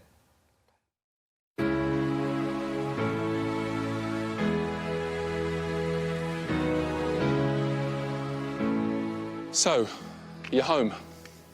Finally. Looks amazing. You can see like the smile just breaking out on your face. It's incredible, isn't it? Yeah, no, it's an amazing stadium. Go and have a look. Yep. So since this is your first time, what do you make of all this? Longest bar in the country, apparently. Yeah, I'd love to be a fan here. Looks like they're going to have a lot of fun, especially if we win. It's for everything, really, isn't it? It's more like walking into like a cinema. Hopefully we can put on a show. One thing I do like about it, nice little bits of history dotted throughout. It doesn't feel just like a new stadium, does it? It feels like a home already. Definitely, I think that was important. Obviously, we've got fans that have been coming for many years. They would have had so many great memories at the old White Hart Lane. So for that all to be forgotten, I think it would be a shame. So I think it's important that they have brought a few little things and nice touches over with it. So is it quite at the front of your mind that when you play your first full season in here next year, it needs to be a Champions League season? Yeah, we would. Obviously, that's where we want to be. That's where we feel we deserve to be.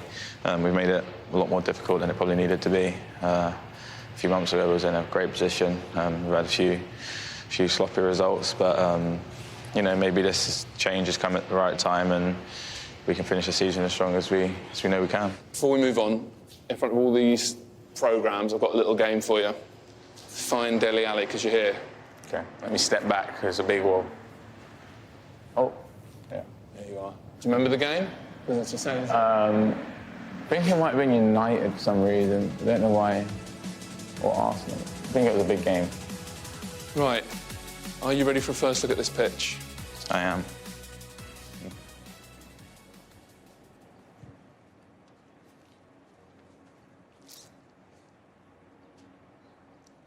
Well? Yeah, it's amazing. Yeah, I can't wait to play it. Stunning, isn't it? And I love the fact you've saved it for yourself. Yeah, I think it was important. Why? I don't know. I didn't want to see it half done and then get excited and then obviously wait. I wanted to come here when it was ready and, you know, knowing that I can, in what is it, less than a week, be out there playing. So you say it's amazing. Is there anything you particularly look out on and think, wow, I don't know, like, I can't wait to see that, I can't wait to see the fans here or there, anything like that? The stand behind the goal here. The South Stand? Yeah, can't wait to see that fall and hopefully score in front of it. Should we head down? Yep. Let's do it. So how are you going to feel then in a few days' time when you're walking up this tunnel, not with me, but with your teammates, ready to play the first game here?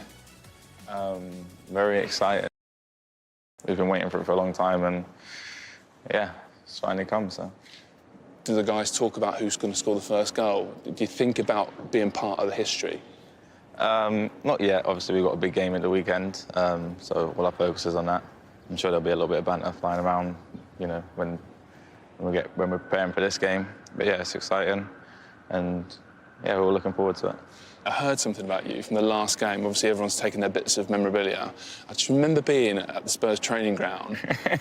You know what I'm going to say? About the big board? Yeah. Is that what you're on about or not? Well, I just remember someone saying, oh, we've got a problem. Deli's brought this thing and he can't fit it in his car. So it was stuck at the training ground forever. So what was it? Yeah, it was like, so obviously around the stadium you'd have like pictures, and there was a nice picture of me and Sonny. But it was like massive, and yeah, I took it with me. And where is it now? Still at the training ground. It's still there? Yeah, it won't fit in my house, it's too big. Do you think it will be an incentive, not just for new players, but for people already here to stay? There's not anymore a bigger club to go to, maybe? Yeah, I think it's obviously it's a great bonus playing in such a nice stadium with, you know, the amazing fans we have here. But I can't say what the plans are, obviously. We're all here together working hard, and I'm sure everyone's excited to play here and whatever people do in the future, as long as we make history here together. And the great thing about this club is the direction it's heading, and I think this is a massive step. You know, obviously to have such an amazing stadium and a place that not only the players but the fans as well can call it home I think it's a great place to be. So when you close your eyes and picture a moment here, whether it's in the Palace game, whether it's a few games later, what do you picture? Celebrating in front of the fans after scoring and winning. We have to win. Thanks, Dele. Thank you. Thank you. So there we go. That was Dele Alli with Patrick Davidson. Hamill, got to talk about the stadium there. It does look fantastic, doesn't it, having seen... I mean, I went toilet for the entirety of that VT, so I did not see the stadium in the slightest, but I have been reliably informed by you that you got quite emotional being taken around the stadium because of the gravity, the magnitude of the whole situation. I mean, a lot of Arsenal fans, a lot of bitter Arsenal fans saying that you copied them, which I think they copied designs from the NFL. So you know, what goes around comes around, I guess. But I'd like to experience it nonetheless. Yeah, I don't know what else to say, to be honest. There you go. Thank you very much, Chris, for that. I mean, slightly throwing me under the bus. Detailed breakdown of the stadium. Let's talk about how it will affect the players then, because I've heard very mixed views from different pundits and fans and about how this will affect Spurs' season, the fact they're moving into a new game. How do you think the players... Will they be embracing it and wanting to go there and play, or will there be areas that the fact they haven't played in this pitch before, they don't know the dimensions? Nah. How do you see it going? As a positive or a negative for Tottenham's end of season, the fact that the remainder of their home games will be at a new stadium? No, I think the dimensions may come into to fact, but I think it's their ground, and I think everybody wants to play at home. And they know Wembley's not their home, no matter how long it's not their home. So I think they'll embrace it. It'll be like, all right, look, we're back home now. I think their first game there is going to be electrifying. That's what I think from them. And as a player, you want to get back, regardless of what, you know it's their home ground. So I think they'll embrace it. So I think their last couple of games, they will finish strong there. Yeah, Wednesday night against Crystal Palace. It should be a good game. I'll be there. Yes, Will. Should we take some more questions from social? Yeah, big one for you, Bo. What are your plans for next season? Where we'll be seeing you? Will you still be at Wickham? Yeah, you know what? It looks like we're sitting down talking with Wickham. So yeah, I'll be, hopefully, fingers crossed, I'll still be at Wickham next season. So that's the plans. I'll be at Wickham. Look at that. Better than 1 in 3, Bayer. 177 and 560. What was that? What did that say? That was your stats on screen there. Yeah, I need to fix that up though a little bit for the end of the season. I ain't scored a little bit. So I need to fix that. Don't worry, Wickham fans are going to come back strong. You're done though. So yeah. Good question, that, wasn't it? Yeah, thank you. Who is it? Who is it from? Great question. I'll answer your question with a question. That was from Clumsy. Clumsy. Clumsy. Good Go on, question. Clumsy, shout out. There we go. We've got a single there. Clumsy, good looking at. Clumsy, good question. I'll see you next season. Big one in from Paul King. Obviously, we've had a few weeks off, but thoughts on the Solskjaer full-time appointment? Right time, wrong time? Should he have been... Happy as a Spurs fan. Very happy.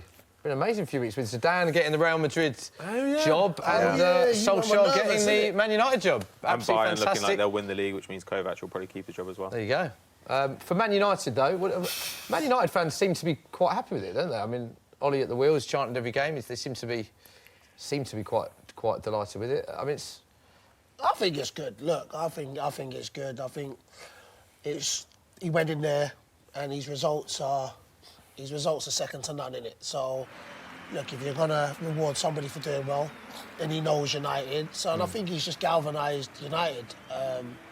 So, and I'm a Liverpool fan, but I just think it's good for the game. And you're a Liverpool fan. These are your Liverpool players coming out now for the second half. Firmino, the only goal scorer, the man that separates the two teams. Liverpool 1, Tottenham 0. Jurgen Klopp saw very animated, as always, Bayo, didn't we, in the first half?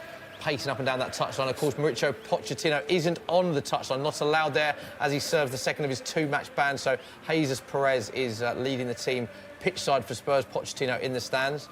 Here come the Spurs players. Lucas Moura starting ahead of Son, was fairly lively in the first half, but it is just that one goal from Firmino that separates the two sides. For the layman here, will they revert back to that back four if they need to sort of push for the game?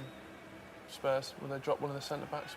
I'm not your guy. What do you think? No, I don't think they will at the start. I think they're 3 at the back? Yeah. I think what they'll look to do is, if we're 1 or 2 down with 10 or 15 minutes to go, he might do that. I think we'll certainly see Heung-min Son, but I think more likely to see it for a straight swap than a formation change. But I mean, Heung-min Son is someone that we will undoubtedly see at some point in this game. It'll be amazing if he doesn't come on. I don't want to see him. You don't want to see him? Nah. You might see Xherdan Shaqiri as well if things continue in this vein. Like, it looks like Liverpool could use a really kind of good passer in and around the box as opposed to as much midfield, like legs and muscle. Go on then. Of course, we are underway. I thought Liverpool in there, but the danger is clear. I don't know if Shaqiri will come on if we're 1-0 up. Shaqiri? I think you'll more go with Fabinho. Yeah. I think if they score, I think you'll see Shaqiri. You're more likely to see Shaqiri Spurs score? Yeah. Oh, nice little Fantastic. nutmeg from Danny Rose there. Good point. Question, well, more of a statement from Zaid. He says, I can't believe Akinfenwa's got a Liverpool jersey that fits him. What? We're trying to... Yeah, nah, man. Come on, Liverpool, Is that a compliment or an insult? I don't know. I'm trying to think it, but... Just want to say that wasn't my statement, Bayo. That was a question from You the know comments. what I've got? like an all-purpose body. You know, I make it work. You know what I mean? Yeah, I make it work. All-purpose body? Yeah, you know how it is. Come on, lad. Here we go. Spurs the It's just a Liverpool bed sheet that he's cut. He's cut a hole in. Have you still got the Liverpool curtains and the pillow? I'm not trying to show you my arms, what I've done to them. I'm just showing you this little bit out here. Look at the check. Jeez. I was mesmerised then. I was just staring at your nipples on you know... There we go. He wants a close-up, I think, on that. Get that? There we go. Bam. There it is. Oh, we've gone even closer, Bayo. Oh, you get that? Look at that. This is award-winning I mean, this is free advertising. entertainment right Yeah, now. I know. That's just because I love him out here. Normally, I'll make you pay for that. Yeah. He's not joking either. He's not joking, I can tell you. Oh, he's only joking. Well, any more questions from social? Speaking of Bayo and his love for Liverpool, what was it like to play against them and score a ruddy goal? Yeah, remind us of that game, because you scored in that FA Cup game, wasn't it? Yeah, when you were at AFC Wimbledon? AFC Wimbledon. So talk us through that. It was the only time I've ever wanted a goal to go in against Liverpool. I'll say that. And I keep saying it for 20 seconds after I score, like, you get a close-up on my face, I didn't know what to do. I was like, oh, snap, I've just scored. But no, it was wicked in a sense. I mean, I was on the same pitch as Gerrard. Yeah. So when you look at it, you see goal scorers, 2 for Gerrard, 1 for me. Like I keep saying, I'm still a bit mad at him because he took away my my opportunity to play at Anfield. Stole your thunder. Yeah, he did. Replay, He just whipped it in and then smiled at me. He was like, "Hey, sorry, big man." I'm telling you, he said Did he actually say that? As he took the free kick, I've come back in the wall and he's just gone, "Sorry." I swear to you. He said sorry, big man, before he took the free Wow. kick. And then he just put it in. my God. And then and that was what I keep saying, like, it was when he wanted to up his game, when he wanted to up it, he just did. And that's just, I'm saying he's the best player I've played against. Did you swap? Who did you swap shirts with that day? I didn't give nobody my shirt. We had to pay for our shirt, so I had to keep my shirt. Yeah. Especially that would be custom made, wouldn't it? Exactly. My shirts are custom made. Yeah. But, you know, it's no secret. Gerrard give me his. What was it like playing for Wimbledon at that moment in time? Obviously on the rise during that period. Is that Virgil van Dijk at the back post, narrowly over? Big chance for Liverpool. I said it, man. You know, I thought that AFC Wimbledon was a unique club. I thought I was a different type of player, and I thought the fit was wicked. So Kings Meadow, around there. It was good. Maybe should have done a little bit better. It was good. Come on, boys. We've started this half well, so let's score one on top. Yeah, strong chance for Liverpool. Started the half strongly. Gerard, in terms of greatest midfield players in Premier League history, where does he rank for you? To be fair, I put him up there, and it's like I rate Scholesy as well in it, and I rate Gascoigne, I rate all of them, man. Them, do you know what I'm saying? But for me, I thought that was nice. Straight in the ring for Spurs. That positioning is so insane. So he's in that bracket. Tough to put someone in as the top one. Fair, but I think he was. Well, I joked about like all-purpose, but I think he's an all-purpose midfielder. You know what I'm saying? We were talking about the Champions League final. He played right back, and he didn't look at a play. He's just he can play as a number 10. You know, he played off Crouch. You know, scored all types of goals as well, didn't he? He's just headers. He put his foot in there. You know, so I rate him so highly, but. Well, when I met Steven Gerrard, I was surprised with how he was smaller than I thought he would be in person. Did you find that? Because you see him on the football pitch, you see him strong tackles and winning aerial duels. He's actually a little bit smaller than you'd imagine him to be. Well, based on how he plays in the football team. Most people are smaller when I walk. Very good point. No, but to me, you know, the funny thing is, it was different. I thought he was taller than what I thought he was. And the height, you mean? Height-wise. And we sat down, and it's funny, though, because he's very soft-spoken. Yeah. Like, when I spoke to him, he was just, listen, he seemed like he simplifies everything, do you know what I'm saying? And he was just talking, but you see the passion when he plays. So when I spoke to him, I was like, rah. I was expecting it to be, but it was so calm and it's cool. More of an intense character like Keno. Like because he's as intense off the pitch. Isn't he? Yeah, I've never met him, and I'd love to have a conversation with him. I would like. Just to see. What would you say to him now if he was on the Football Social? What would you say to him? I'm like, what, Keno? He's a bad man on the pitch. I would have loved to play against you. That's what I would have said to him. To get him on then, didn't we? Jeez. You know, when he used to do punditry for like Adrian Charles, it just make his life so hard. That'd be a tough gig, that one. So difficult. It's so fun. That's like Souness as well, though. Souness is something else as well. What happened there? Man, VVD had it covered. Keeps that old midfield general persona off the pitch, doesn't it? Right, what's happening here then, Smithy? Because it's an interesting start to the second half because Liverpool had a big chance. Spurs have been passing it around OK, but Liverpool had a big chance.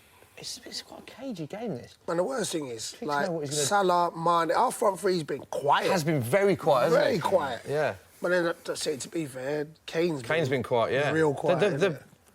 How's Davinson Sanchez been lately? Been really quiet in this game.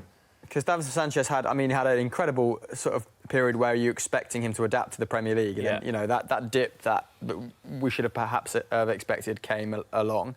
Is he kind of finding his way back to top form? I'm a big fan of his, but I think he's another one that suits the system of a back three a lot better. So if we were playing as a two, so a back four, you'd want Alderweireld and Vertonghen there. Partly because, as well, just their understanding is so good because they've played together as a two for not only Spurs but for Belgium for many years. So they'd be the two I'd have as a two. But when Sanchez plays in that back three, he's usually very commanding. And also, when he plays in the back three, he often plays in the middle of the back three, which shows how much faith Pochettino obviously has in him. Because if he doesn't play regularly, then he says, you're going to be in the middle of the three, dictating that line. Poch is a big fan of his, and he's very young still. I'm a fan of his. 1/4 has been chucked into some quite big games, and I think, you know, people have seen some quite high-profile errors from him. But again, he looks like a player that's got a lot of potential, but there's a lot in front of him at the minute. Not great here that Dele Alli's dropping so deep because, I mean, your fullbacks are just really struggling to get the ball up the pitch. You're not having a lot of meaningful There we go. possession. Heung-min Son is warming up, Bayo. Sit down. You're a bit worried about him, aren't you? Telling you, he's a really good player. It'd be great for the game, though, if he scored, wouldn't No, it? 1-0 would be great for the game. Stop that talk, man. We don't need great for the game. We need the no. Kane in the box. It's all about those No. views. It's all about the views on the live stream, and a goal, means views. So. No. Content is king, It's mate. bigger than views out here, boys. Nothing is bigger. See, Spurs are actually passing it around here, but there's so many red shirts behind the ball whenever Spurs get it into the attacking third. Trent, you're better than that, Trent. Danny Rose Come on, Danny. has had a good start. He to has. this half, Danny actually. Rose had a very good start. And so has Eriksen. Eriksen's doing a really good defensive job, but just hasn't had a chance to kind of thread the needle yet. But there's so many red shirts behind. What's Kane hasn't had a chance where he's lost. That there's not a man that he's lost or he's in behind. Defended so well to nullify Kane in this match because he's hardly touched the ball. A couple of those passages there, like really embodying what's going on. Couple of sort of interchanges, and then it's kind of recycling it, isn't it? Keeping it. That's speculative. Come on. Well done. I love that. Harry Kane, is he the best striker at passing the ball in world football? No, come on. Who do you think contends with him? And getting into number number 10 9.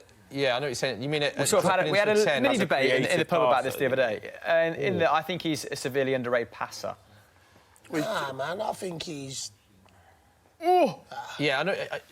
Towering. He's gone from a 9, he now drops in as a 10 a lot, and he spreads play very well. I think his passing's his great. passing is excellent. Yeah, I agree. I Apart from think the best in he's... the world, is a big claim. No, he was on side, man. What number 9s are as good at pass? I mean, this is Lewandowski's a very good passer. maybe Firmino's Luis Suarez. Suarez is an incredible passer. Yeah, Lacazette is good on the ball. Sebastian Haller has had an amazing season and has always been a sensational passer, actually. Outside of that, I mean, it's hard. I'd say Dries Mertens. He's... Oh, is that a penalty? Oh, penalty shot Spurs not given. We need to review that. Dive in, get up, Straight yellow. Couldn't Dries quite see Mertens what happened there. Yes. The other way Straight around down the other end, Liverpool. Oh, he's holding David's him. good. Bayo, we need to have look the at this. free kick. We need to have a look at this. We'll have the free Clarify holding this. his arm. Is that not getting brought back? Wow. We'll see a replay any minute. Spurs with a penalty shout. Straight away, to be fair, Martin Atkinson went no, so it wasn't one he thought about. Straight away said no pen. Was there a big appeal from the players? Not a huge appeal, no. Lucas Moura went down to grab. We need to Real see... time, it looked cleanly won. Yeah, we need to see a replay of it. Book him. But the ball's still in play. Book him. Yeah. Get him in the book. Don't let him Open up run. a bit this game, isn't it? this is I don't quite like when he interesting. It's starts got quite running, nice, man. this game. Danny Rose. Yeah. Up and Danny down Rose that is having a good, good game. Go on, Kane. That. Harry! Go on, follow up! Oh, we see him Big chance for Spurs, deflected, Robertson. wide. Oh, that was a chance for Tottenham. That's the first sort of heart-in-mouth moment you've produced. Remember, Danny Rose, once Defensive again. line is just pulled all the way over. Yeah. Harry came with the shot, Alisson parries it out. Eriksen coming in, must be about 8 yards out, and he's deflected for a corner. Big chance for Tottenham, that. Got to go. Oh. You don't get many chances against Liverpool. They need to take one of these. I mean, Trent only just made this game by the skin of his teeth, didn't he? Do you think that he's starting to show signs of a bit of... Oh! I don't know, though. Was he really the issue there? Come on, I mean, like, Van Dijk got beaten too easily. But that's it. I'd say in the... Look how open it is. I'd say in the first half, there's just, with Rose's prominence in the first 15 minutes or 10, 15 minutes, that might be something to consider. But, yeah, it could easily not be the case. But yeah, he only just... Because it was a thigh injury or hamstring. He only just made the game, didn't he? Who else? I mean, Fabinho can play right back. He's played right back for Brazil, hasn't he? Yeah, Milner as well could come. Oh, yeah, Jimbo. Fit back in there. Boys, Jimbo Slice. we've gone open. This is interesting to see what Mauricio Pochettino does here, because Lucas, I think, has actually been a very effective player for Spurs. The obvious sub with Heung-min Son warming up will be Moura for Son. But actually, I think it'd be harsh on Moura to come off the way that he's playing. Ali and Eriksen have been in the game as well, so I'd be amazed if they took one of them off. But Son was warming up. Take off Kane, man. So I think he's going to leave it. Spurs are doing OK recently. You are. Last 10 minutes. Last 10 minutes, Spurs have been playing quite well, so I imagine he's going to leave it as is. I don't know. I feel like taking Moura off wouldn't be the worst idea. You don't think?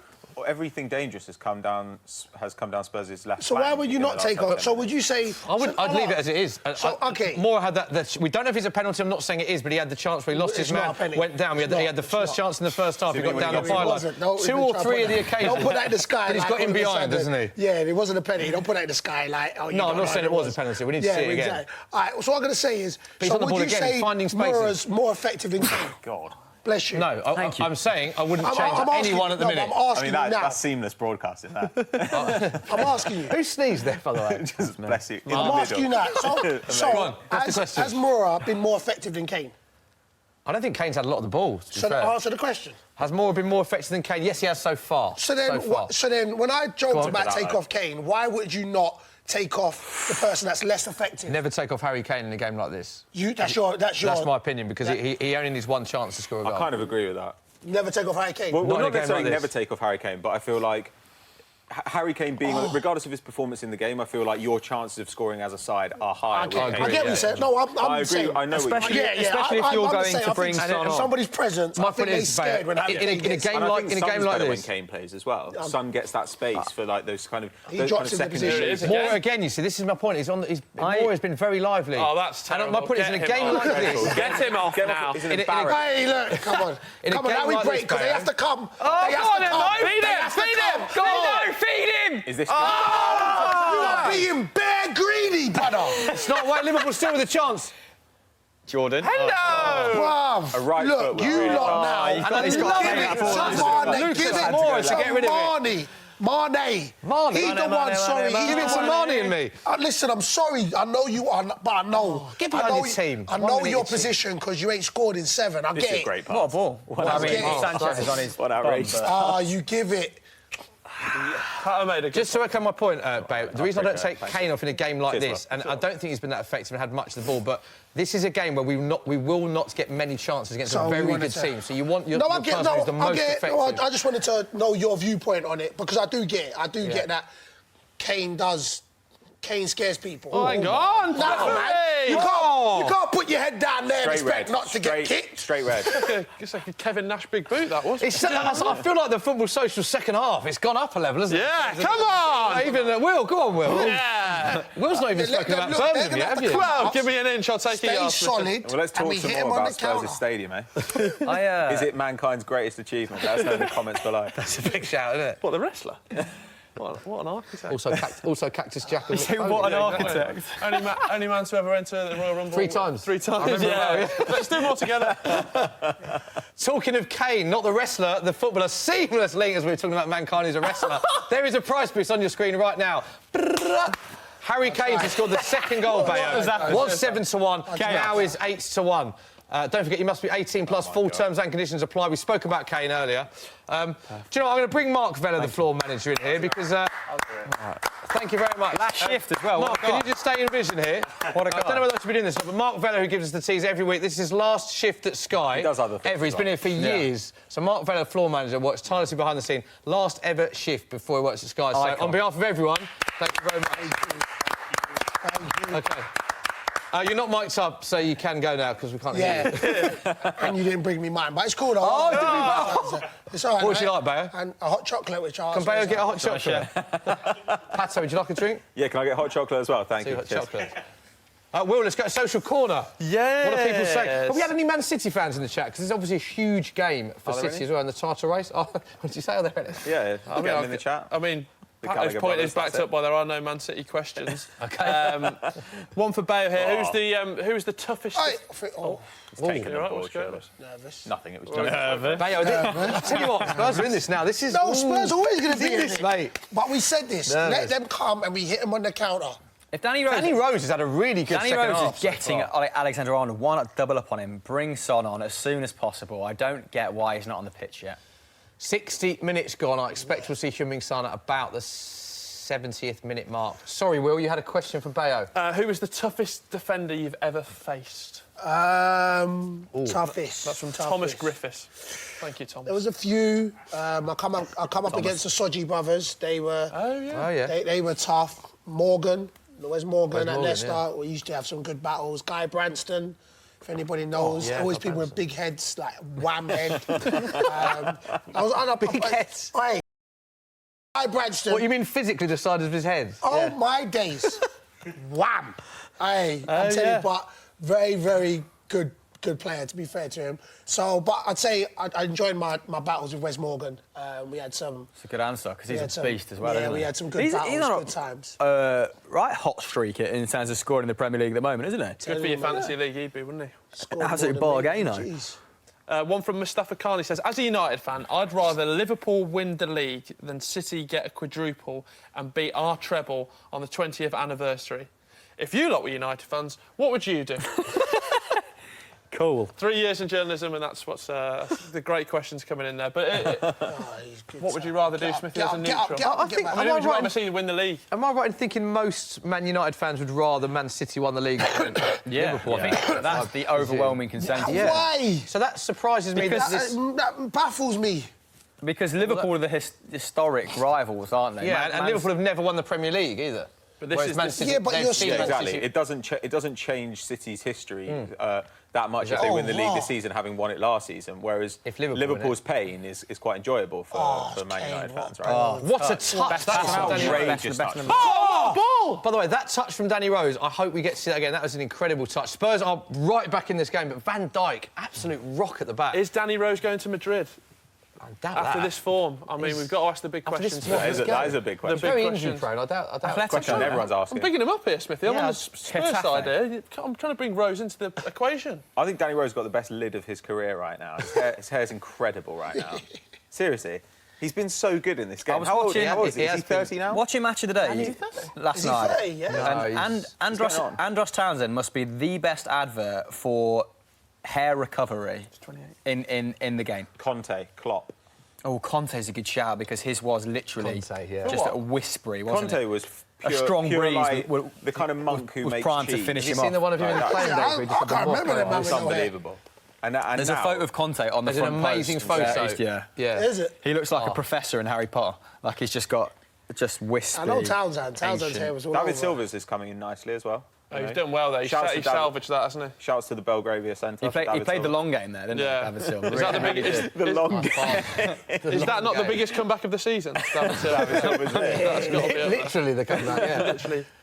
Christophe Dugarry, who can get those Birmingham Jesus. City legend, isn't he? Did he play for Birmingham? Yeah, no. I admire Christophe Dugarry match shootout cards or whatever they were called. Maybe just shootout cards. I admire shiny Christophe Dugarry stolen in year five. They made a shiny one of it. From the PE that ironic? block. So I remember. never forgot that. And my Tony Cotty sticker. Vim Yonk. Yeah, Let me tell you yeah. something. You lot ain't watching the game. Oh! They are Tottenham's looking. I tell you what, Tottenham. It's been all Spurs. Come on this then, last 5-10 minutes. Matip whips Make a it behind game for a of it. corner. Eriksen getting a Our lot of distances, joy at the we're minute. getting It's impressive spread. from Come on, you Spurs. We're getting spread. Corner for All Eriksen. over the place. Eriksen's been a little bit into more it. present, hasn't he, last 5-10 as well? It's a really tough one whether what Poch does it because we're actually playing well. So on the one hand, I think don't change anything, but we've seen Son warming up. Corners whipped in. Corners have been poor actually. My God. For They haven't been defended very For well. as good as Eriksen's been playing, our corners haven't been There's brilliant. been a few so far. second balls, though, dropping in that little Yeah, we'll take centre that. We'll area. take the free kick. You feel like put somebody on the penalty spot. I feel like this might be it. We've got like 4 men on the penalty spot, and they all run their post, but because we mark zonally. Do you think now might be a good moment to bring someone like Fabinho on to control that midfield, play a little bit more with Spurs in the ascendancy? Because it's getting a little bit scrappy now. Yeah, I would help make a cover change the now right for as well. Liverpool. I thought Milner would do that. Pochettino is on the mobile phone. Just to reiterate, he's in the stands because of his touchline ban. He is on the mobile phone. And it just... There he is. Wow, look at that. Hello, what's going on? How's he getting 14 in that stadium? Unreal. Tony Jimenez, Miguel D'Agostino and Jesus Perez are the three at the... This is brilliant. So he's just rang down to the bench. Luckily, they've got signals. Very hard to get signals at football ground. Oh, yeah, how has he got that? He's rang down to the front three, Miguel D'Agostino, Anfield. Tony Jimenez and Jesus Perez. Jesus Perez has been handed the phone into his ear, and Mauricio Pochettino is holding his mouth over Here his we phone. go. So Run a Pochettino play. speaking to Perez. Man Use uses his phone. It will be a substitution. Matip, watch. We're going to score right here against him on the play. Come on, Liverpool. Brilliant. Serious Matip, point, shut it though. down. Wi-Fi Matip, stadium, innit? Here we go. Yeah, it's dreadful, isn't it? Here we go. Big Joel. Yeah. We're going to have good Wi-Fi. You know what, it Tell us about it. was actually it's going to be quite the good on best this in the Saturday. world. Oh, No, not the best in the amazing. world. I'll tell you where was... Daniel Levy invented No, there's Wi-Fi. carrier pigeons in the new stadium. Like they Russia. just shoot them No, straight they've just down. got tin cans on strings that Lorenzo stretch across. warming up as well. Lorenzo and Son both warming up. Oh, they'll be terrible. That'll strike fear into the hearts of the Anfield faithful, won't it? Llorente warming up. What's going to happen? He's going to score Oh, now. man, you lot stop Pato's saying back. That's a classic Pato like that, that. wasn't Yeah, it? look at Oh, it. which elderly man are Spurs going to bring off the bench today? Will it be Fernando Llorente, who used to play football? Wonderful eyes, though. I'll give you that. He's What a another one with a gorgeous good gorgeous haircut as bloke. well. Great haircut. Yeah. Great What, haircut. the lion. There's no product in it at the moment, so hard to Corner tell. for Liverpool, Bayo. Yeah, here we go. Here we go. This has got away from us. A very random 2 minutes on the Football Social, but That's what we live for. Here we go. Look, Come he's on, holding Smithy, it. you got to get He's this holding under it. control, mate. Yeah. Come on then, Spurs. Oh, no! We're 30 shows For some deep. reason, I thought that was going to end up in the back of the net. Sissoko. Monster. Smithy, I'll get behind Spurs for you. Just Thank you. What about this? From Sport. Right, going back to centre-back options, why don't Liverpool just completely disregard their, responsible fiscal spending of late and just go all in for De Ligt?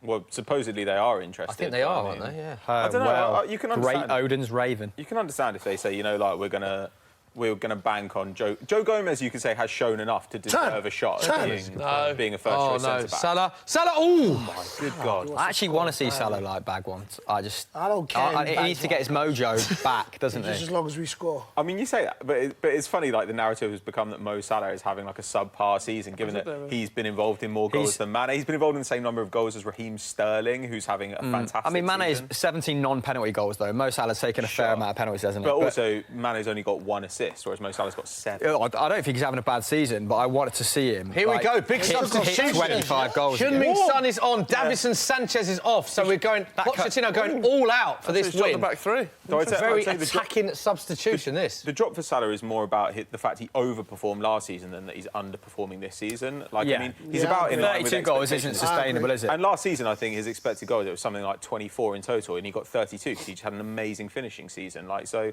you always kind of get a little bit of criticism when you overperform one season. And I do think it's because people want Liverpool to remain, I mean, apart from Manchester United fans, competitive, so we see some sort of title race as well. That's why everyone's like, come on, Get up, look, he's in. Oh, what a pass! We That is keep insane. interrupting My Will, who's God. trying to be a professional here. Can we Hang just on! Go on! Yes! Come on, Will! Yes! Can we just say, what an unbelievable ball this is from Harry Kane. This is the best passing forward in world football, He's just called him the best passing of a number 9 in world football. Bayo, the ball is in the back of the net. What is the score, my friend? We've deserved that. We really have. We really have. Lucas Moura, I said keep him on. Come on, because you, he- Lily White. He scores the goal. That's why he stays on the pitch. And he celebrates.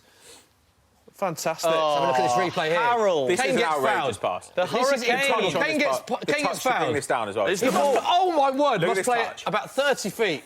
It's a great touch, Fantastic. actually. Is the Passo, ball rolling? It's the ball he here. scuffed So that. Lucas Perfect. Moura, 70 minutes gone. Liverpool 1, Tottenham 1. We have got a game on our hands. Stiff. Bayo, moving. allegiances Clip out aside, the thoughts on best this goal. passing It's a thing. fantastic ball from Kane, Look, isn't I it? mean, you see it. Ericsson assist. I think he actually means he probably Yeah, means the he's ball not across. shooting there, is it? Look at his body It position. looked like more of a scuff at Is first. that rolling? Rocket. Oh, it's rolling, Smith. Oh, You've got to get VAR and say that can't stand. You've got to, you can't say VAR without doing that. You can't. That is it. That is lovely from Ericsson, actually. You'd be apoplectic if you're Jurgen Klopp right now.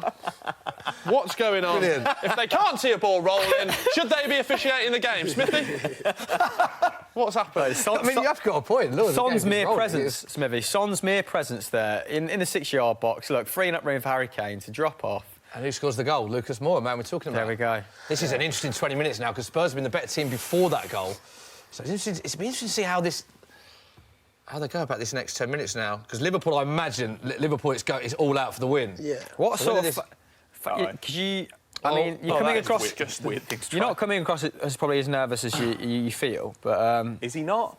No, I He's been sitting forward the whole time. He's maintaining He's- To be strong fair, I sit element forward all of the time because this chair, if you It's not actually good- look at not it, good sat lumbar back, support. it's really odd. You should sit like that. Yeah, it's really odd, Pato, looks like sitting you're back. taking off in a space It does. Honestly, it's a really weird chair to sit back on. Look, if you compare it to... Yeah. Oh, hang on, he's threatening you there, It babe. doesn't He was going at you Because there. right now, That is like, just you know, his seat. I'm on the edge right now. I'm actually so also on a pillow, I'll be Pato, swinging. as well. Really? Yeah. I thought about a pillow Didn't you have earlier. a pillow one? I was very low once. I was on a child's chair, but pillow because Will sat up earlier. Can you It just was get a shot of horrible Will and moment. when Will sits up? Normally, there's quite You a could high not, difference though. there. You could think about not doing that. Chance for didn't Liverpool. ask. Oh.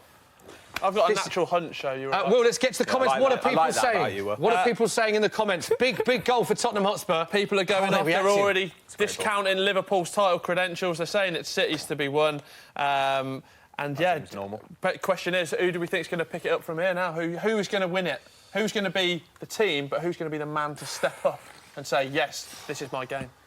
This is my game. I mean, Spurs have looked far sharper in the second half. Like, I don't remember many passages of play that, Liverpool have actually actively stitched together. It's all looking a little bit ragged, isn't it? So then they almost immediately cut through them, like kind of 30 seconds after the goal. This does feel like a sort of Shaqiri comes on and bangs one in from 20 yards situation, doesn't it? Come on, Jordan, you little tree stump. Smithy, we could win this, you know. We could.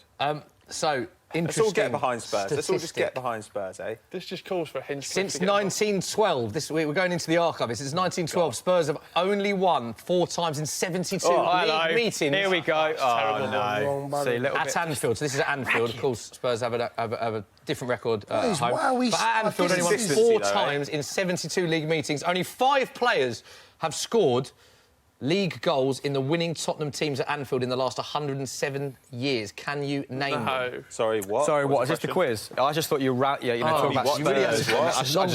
No, just the last bit. What was the last? Only 5 players have scored league goals in the winning Tottenham teams at Anfield in the last 107 years. Can you know? I actually know this. Danny Blanchflower. Rather geeky of me, I do actually know this because I... Ginola. I'll give you the years. Because give us the years. Clive Allen. Clive Allen is one in 1986. We're fantastic. Come on, you Spurs. Clive Allen is one in 1986. There was one in 1985. Ardiles. No. That would be... Teddy Sheringham.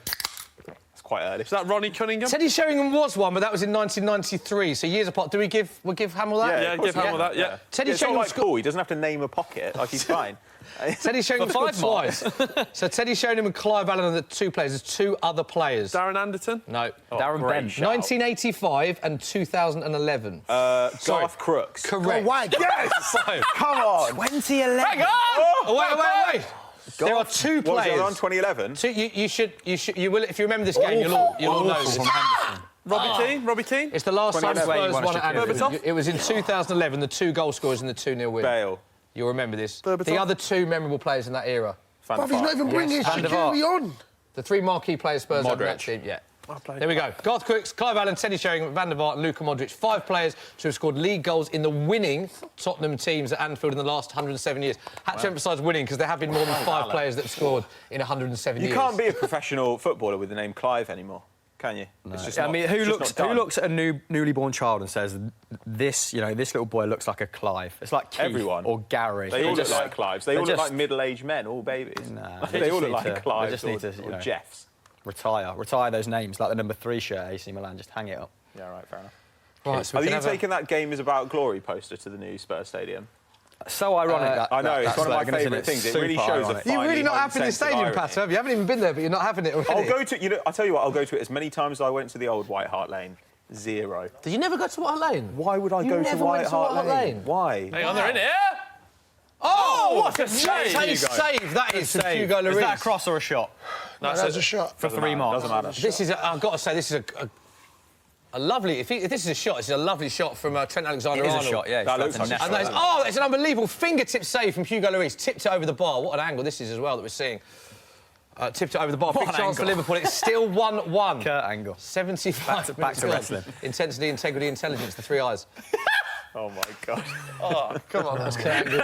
Come on. Touch me. Come on, Liverpool. That's Kurt Angle's tag. Oh... Actually wrestling in his lap. Let's get back to this game. We've spoken about quizzes, haircuts, the new stadium, Mark Vella's last day in charge. Let's get it back to the game. Will, let's go to social corner. Question or talking points about this match, because this is a big last 15 minutes. A very divisive question from Connor Prince. He says, if Pep and Klopp swap teams, who would win the league? Oh, double sub, firstly, to bring you. We'll just let you know this sub. Jordan Henderson and... Divock Origi. Divock Origi. To answer your question... And Milner is off. So you don't feel like it's been ignored, I would go for probably Pep over the course of a season, but I still think... I think Jurgen Klopp could probably win, probably edges him in terms of who could do it with the Champions League from the round of 16 onwards. Yeah? Yeah, so I'm going to be very diplomatic. Pep to win the league with Liverpool, Jurgen Klopp to win the Champions League with Man City. So everyone's a winner? Everyone's a winner. Fantastic. Bayo, thoughts on the double sub? Got to say, your energy's gone right down, quiet. Bayo. Yeah, you have. Listen, are you okay? When I tell you, bruv, it's bigger than rap. It's deeper than rap for me out here. I need Liverpool to be winning this. Yeah. So thoughts on the subs then? Liverpool have made 2 subs in the hope they can win this. Fabinho's on, Origi's on. Henderson and Milner, I believe, the 2 subs that have gone off. Go down. Fan of those subs? Yeah, to be fair, I mean, I think Origi can be a problem on his day. Yeah. So, yeah, I'm OK with that. And I think Fab's been I don't good get all Origi. season. Shaqiri on. I'm a big fan of Shaqiri. Yeah, interesting. So I would have gone with Shaqiri, but I'm not a manager, so... Bayo, last time you sat on this sofa, Origi scored the winner. Yeah, I know, and this is what I'm saying. Swap sofas. And this is what I'm just Actually, hoping... no, different the sofas. the two of you not fitting on these. There were different sofas, just to Oh, confirm okay, that. well. There is Yeah, you have confirmation. upgraded while I was away. So I there's know. What about this new confirmation set, Pato? Are you impressed or what, mate? Yeah, totally. That's as good as that's as good as it gets from Pato as That well. sound is as impressed with the set as he is with Spurs' new stadium there. Did you get the same architect to do it? I don't know. Possibly. Mankind, fairly. You have to be with us for the previous hour to understand anything that's going on in the street right now. Just look at the goals in the... do one of these for WrestleMania.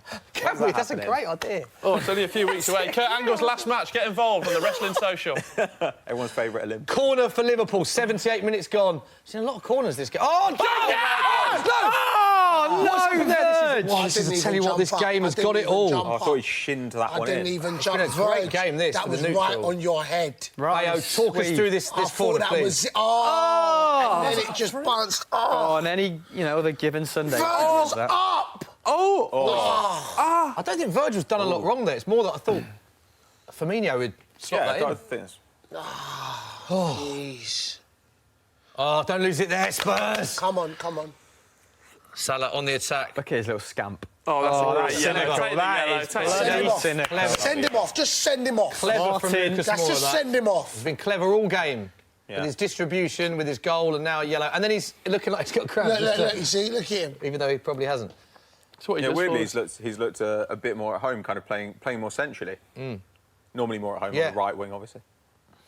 That's a little joke out there for all the politics fans. Seriously, though, he is a fascist. Well, Bolsonaro. It's all got quiet, so I was just like filling in. Smithy, you are aware that this is still going on. We are on. I am aware it's still going on. We're just looking at What's going on? Come on, 1-1 at free Anfield. kick, That's free great. kick for Liverpool. Lucas Moura. Arsenal were 5 down by this point, Smithy. Lucas Come on. Moura pulling down Mo Salah. Is it free kick? It is a yellow card. Ooh, Correct decision this from the shot on ref. screen of a right leg now wrap, of you and Pato, that is very high end. Look at that. Pato's slightly out of focus. On your face. That's one of the nicest, most aesthetically pleasing And actually, shots if Will on moves Football into the Social. shot, we can probably get Will into the shot. wait. Hold on, What's go back. what's Go on back. the- Oh, Oh, look at that. look at that. Everyone's a winner, baby. He's Wow. taking his free kick. Not wearing makeup. And then there's this. And then there's that, but really cool Set one. pieces goals. Liverpool, Really straight. 18. Liverpool like scoring goals at set pieces, Bayo. It's a set piece from a If Origi goal scores scoring area here. Origi scores this, Smithy to present the next If Football Social Origi- just as tight. Just Origi to take this, Let me that's tell you, this is bold. what I'm saying. For Origi to take Tell you what. in training, he's a bad man. I'm telling you. Is what? Chance What's going on? The delayed reaction from Bayo. Oh, Bayo almost sent me to a different studio then.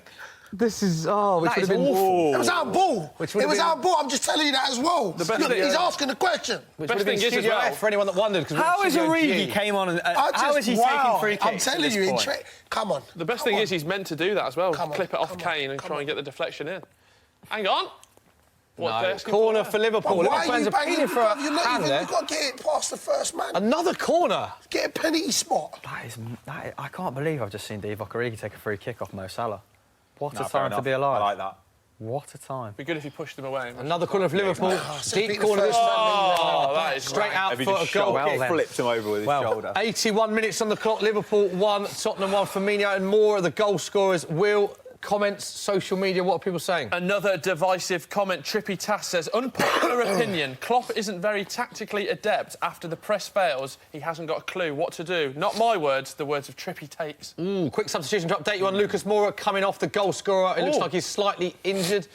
And I think is that Ben Davies coming on? Interesting. God. Like for like then. Another change of shape from Jesus Perez. Are you going to a 4-3? It's gone back to a 3, right? Gone back to the 4-3-3? 3, I believe, because Ben Davies will slot okay. in because we've already taken Sanchez off. So it's going back to the original formation, I believe, but we'll wait to see Of course, how that Danny Rose pans out. still on, of course, yeah. Take your point then, we'll be happy with that. Back to you, Will. Yeah, so what do we think? Has Klopp got a plan B, basically, Bayo? It's total rubbish, isn't it? What? They haven't pressed as much this season. Yeah, they've sat back a lot more this season. So, Yeah, look, to be fair, I think that Liverpool are more secure. I thought last season it was, like you said, it was all out press. And the question was, can we do that for the course of the season? I felt like, I don't think we have to press as much because we're better on the ball. Oh, Danny Rose, what a touch that I think that answers the question. And also, you... Get out of the way! Get out of the way! Yes, Martin. Can you just explain to the viewers what happened? He's off. He's off. Oh, he's not offside. Of course he's offside. offside. Jeez. So just you're aggravated with the referee there because the ref got involved in the play. Away, man. Look here, and I don't even want to throw things at But there. what are you like when you play? Is this you animated because it's Liverpool? Are you like this with referees when you play? Are you What? disanimated? Yeah, you definitely That's an outrage. I'm animated. Are you more animated playing than you are watching? Yeah. Surely Can not. you imagine a conversation about marking by from a corner? Just like you taking No, man. I'd be like, no. He's marking you as a corner. Show us what you do. Don't Chris, punch me. Because it's not. No love I punches, always get the please. big centre off, innit? And then they're grabbing. I'm like, ref, Yeah. listen, do it both ways. And then as soon as I put my hand there, they blow up. I'm like, so what's the difference? So, of course, I'm going like this to the ref when I'm sweating and when I'm tired, I get angry. It's all kicking off. It's all a madness. See, that's what I'm saying, man. Look, as soon as Fab's come on, he's won everything. He's got to start, man. Bit more control, yeah. I mean, not great that Firmino's dropping there on the halfway line to pick that up, but... Oh, God, Alisson! Straight pass from Alisson. Stinker. We're in it. No, but to me, I like when, because Kane does the same thing. Kane drops deep and he can pick a pass. So take it off him. Poor touch, that. Yeah, poor touches. He's on you. Unlike him. Oh, lovely. Oh, no, that's not nice. You see him Really coming off the didn't line need there. to do that. Yeah, he could have just gone back to the keeper, but I'm glad he did. This is nerve-wracking, this. You've got certain parallels between your hair and Alderweireld's. That has actually been mentioned His is before. greyer than yours, though. His is what? His is greyer than yours. Same Wasn't a dig. same products. No, that's a compliment. Thank grey, you. Getting the real cream in I there. feel like going grey is often a good thing. Is it? For a bloke, yeah. But have a look at these. Yeah, I know. I actually mentioned this before we went out. Bit of salt and pepper over Salt and there. pepper, incredible. Bit of scenes. ginger in the Got bin. another pass. Spurs Oh, are in yeah. there! Got a big chance for Tottenham. wow. Play him in! Please play him in! No. Oh, God! Oh, Yeah. Listen, sorry, God. watch the defending. Watch. Sissoko has to play something. No, the defending was seriously. Watch it. No, he should have to play him in. Watch it in the fundamentals I of will what he watch did. it. I will watch it. what VVD did. But I then. watched it before You when you got to said watch slow it it. again. No, you got to see it. His defending was I did wicked. see it. He had him thinking you can go or you can pass. But he's got to Then play he the got pass in, hasn't he? nervous. He's got to play the pass in. Sissoko to Heung-min Son. Yeah, he had to. I think the pass would have been cut out. Van Dijk's great. Van Dijk's great. Here we go. Marking the He's space. defending. Marking the space. Okay, watch We're all the watching. defending. So as a What's forward now, happened there? so you're thinking, okay, I'm It's trying pass to wait. from Kane. I'm trying to wait. So watch him. Right, He's like, right, okay, I'm trying to wait to make it. Look what he's doing. Give it. I can give you on your left. Yeah, I it's don't your know if left. you get- wicked defending. So you're At the same thinking time, that gets lucky that it's Van Dijk- Yeah, but it's right. But he's knowing that. Look, This is his best option. He knows that he wants to keep him on his Best left. chance. So he's like, look, I'll give you the space. But he should still hit the target there. Yeah. He should still hit the target. That's all. That's Yeah, all. he should, the still, target. he should still score, but you're right. Like Van Dijk has done the thing that's going to minimise the chance of Yes. scoring there. He can't. It looks like he can't Van Dijk's got an completely, injury here like, as well. Get rid of it. Van Dijk was limping I mean, off as of good as that. that Imagine if he was, comes off. what was Joel Matip doing? That is gung-ho The thing to is, the max. Sissoko, Heung-min Son, he's got to play that in because Heung-min Son hits the But do you target reckon there. he manages it? I think it gets cut out. I think it gets cut out. As soon as Sissoko's in a scenario where he has to shoot on his left, I feel like just play it, even if it doesn't make it. Well, that's because where the you're good so defending comes bad in on because he your was left. showing him onto his left. He's so... Let's forget he's a £30 million player as well, so he should be able to from that range. I'm saying that. And that's the bottom line, and it always takes will to come up with the crux of the issue. Bayo, you said earlier an injury to Van Dijk would be a nightmare. He's still playing, of course. He's not limping off or anything, but he was limping after that. Do you think he'll stay? Stop with this Spurs propaganda smell. There's nothing wrong with that. He's fine, mate. The only thing, you see the difference? he's fine, Like, our fullbacks ain't getting up. Robinson, it was all first half. He was going down. It was him putting in balls. That's the first time he's God. touched the ball in a while. That is, yeah, Robertson's been... He's managed. I feel like we've got a goal. I feel like there's going to be a winning goal here. I know there's only 4 minutes to go. Go on, play him! Go on then, Play son. him in! Son. Oh, wow. Spread, Danny Rose, also bad at shooting. Also very... Oh, he's offside! What is that? It's gone from Real Spurs Madrid with 2 to... big chances towards the end. They've fallen to Rose and Sissoko, and both have been Sissoko's blazed over the combination bar. play there is outrageous. Absolutely stinking. Sonny running at the defence. Harry Kane's not even trying to get Watch this here. He's offside. It's a bad ball. Why That's isn't terrible. Sissoko running in at the back post, though, there? He's just stopped running. Oh, this is very tense. Sissoko, I mean, God, expecting him to take up, decent goal-scoring positions, I think it's just... How's that? Was that Just How's never that? Did he get lucky with that pass, do you think? Oh, for sure. This game's Or was it crying an out for unbelievable vision that none of us even...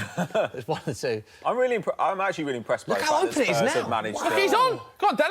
Dele, Oh my go God, on, Dele. leave it for Dele. Shoot. Don't pass it to anyone. Don't trust them. Oh, Dele Alli! Oh, my God. Big chance for Dele. It's all Tottenham Hotspur in these last few minutes. 3 chances in the last few minutes. Dele Alli over the bar. Jurgen Klopp with his head in his hands, Bayo. Superb resilience from This is a fantastic pass from Ericsson. It's a good It's effort. a great pass from Ericsson. The problem is Spurs need to take one because we know Liverpool are going to have another chance from this game. Oh! Alisson, very calm. He Oh, sort I of put looks my like neck he's- out after that shot. Thinks Big he's got time. that covered and just watches it go over. Who's left on the bench? idea Have they done all 3 subs? Get Ben Jordan on. Davis. I think...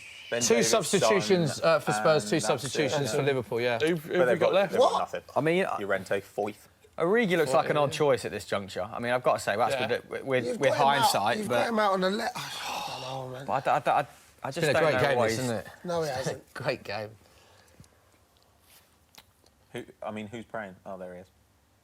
And this result actually keeps the title race wide open. Also keeps top 4 wide open. Pato, Arsenal, your team playing tomorrow night as well. You look at the fixtures that Arsenal got. We were chatting about this earlier. Don't play any of the top 6. Sure. Only of all the 4 teams left that don't play any of the top 6 with the running. So do you look at that and think you fancy yourselves to get top 4 now? I think so. I mean, like, I'm never truly confident, and also it's not like our games are easy. Wolves away is a really tough game. Leicester away is a tough Everton game. as well? Everton away. Yeah. Yeah, though I will say that I think most of the other teams going for 4th have also got Everton away. Yeah. Like, I think Leicester, Wolves and Everton, most of us play those teams. I also think Wolves and Leicester are a much tougher proposition than Everton as well, like for a team like Arsenal. Not you're well Goodison. At Goodison, Everton are pretty Come difficult. on. This seems like our best chance of scoring. Corner for Liverpool. Another corner for Liverpool. Come on, boys, let's make it I count. mean, the main question, I think, for Arsenal is going to come down to how much do those mid-table clubs care about playing for 7th?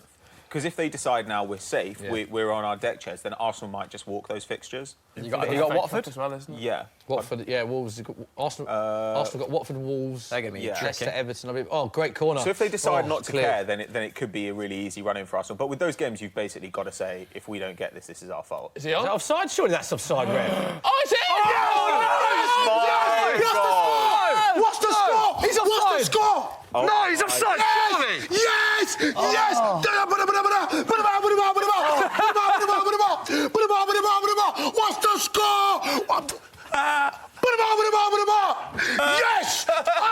snap!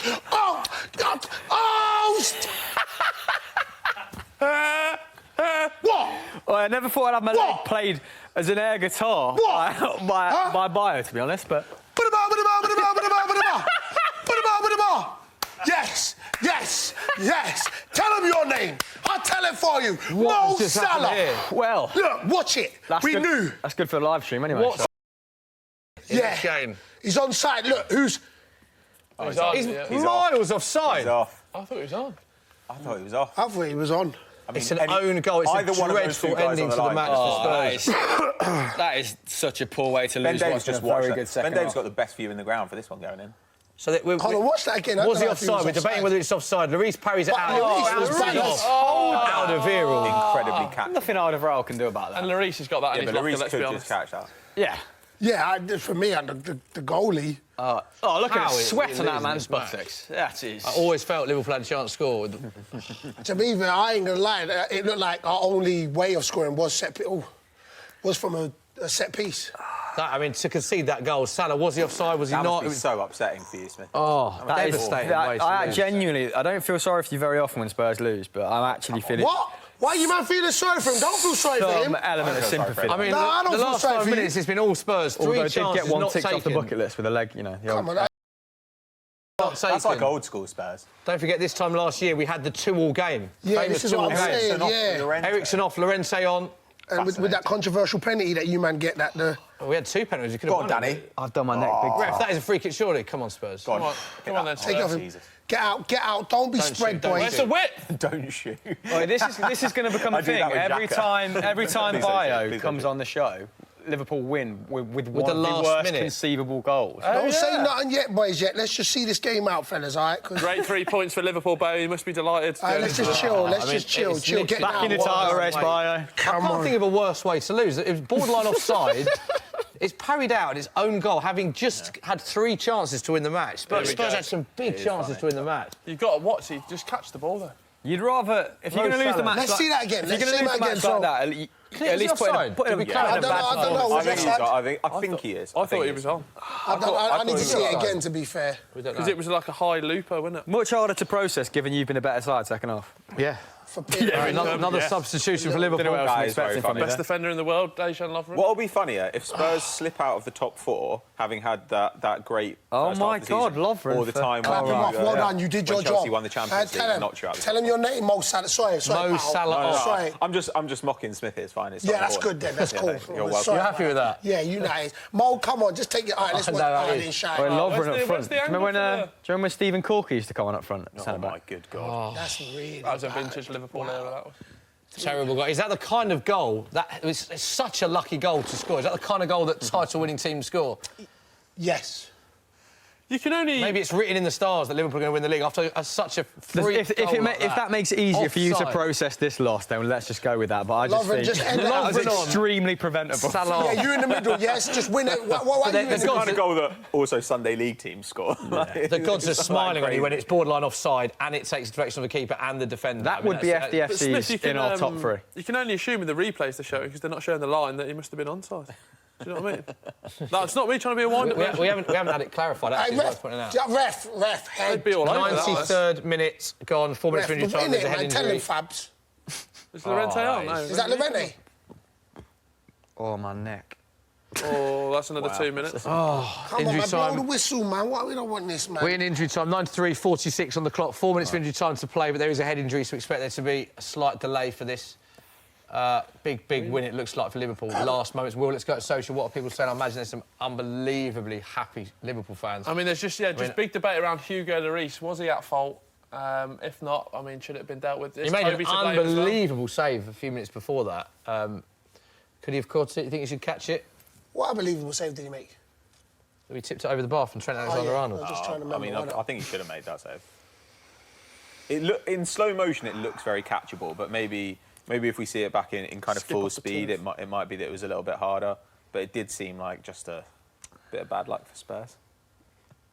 Yeah, which Pato is very happy about. Terrible. And we said it at the time, Spurs had a big chance. We've got to take 2-1 up. We should have taken one of that Dele Alli chance, the Sissoko chance.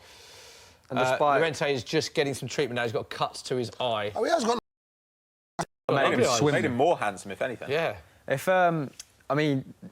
Yes, Mo Salah's not scored again. Yes, he's not scored against the Big Six again, which I'm sure the narrative will be trotted out after this. But vital part in that goal. So he's done his bit, hasn't he? If he's a strike, you happy with him? Yeah, 100%. Look, the team ethic comes first, innit? No? And you know, you want to score goals as strikers and that. But we win the league, we get the 3 points.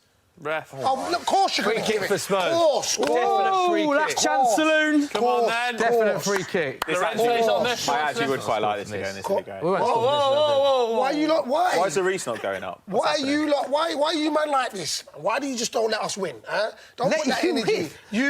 A lot of neutrals don't like Liverpool. Yeah, why would you neutral man them? Come on. Look at the Liverpool fans. Look at the body language of these Liverpool fans. Come on. Lovely bit it's going to take something quite special for this to go in. Last chance for Spurs. Straight to Van Dijk. That's a great place, drain that header. Yeah, exactly. Stick that back post. Cut that bit of commentary out from Smithy. Last shot. That'll be it, surely. Thank you, Martin. But listen, listen. Look, ref, whoever you are, bruv. Martin Atkinson. Exactly. Blow the whistle. Don't go. We don't want to see this. Blow the whistle. 6 minutes. Blow the whistle. Blow it. He's done it. Yay! Wow, these are the full-time scenes. Jurgen Klopp's. Come on! Liverpool have... Come on, Smith, say something for the world. We're on air now. Come on! So on air, and Bayo is Instagramming. Yes! Victory. Yes, it is Liverpool 2, Tottenham 1. Congratulations to Liverpool. Terrible way to Spurs to lose that game. It was all Tottenham with 10 minutes to play. Did not take their chances, though, and Liverpool take a huge 3 points in the title race. Goals from Firmino and an own goal right at the death. Seal all 3 points for Liverpool. Huge goal in the title race. Yeah, man. Oh, no. You've seen Chelsea come from behind today, and you've lost the game as well. That's the thing. Chelsea's decision making. Oh yeah, that's Joe. Listen, the referees were not smiling on like that. I like that. Oh, you know this what? is- That's good, Liverpool. You know what? That's a good performance, Liverpool. Great result. Sorry, my brother. That's, again, really hard. Oh, sorry. I'm actually happy. Sorry, I apologise.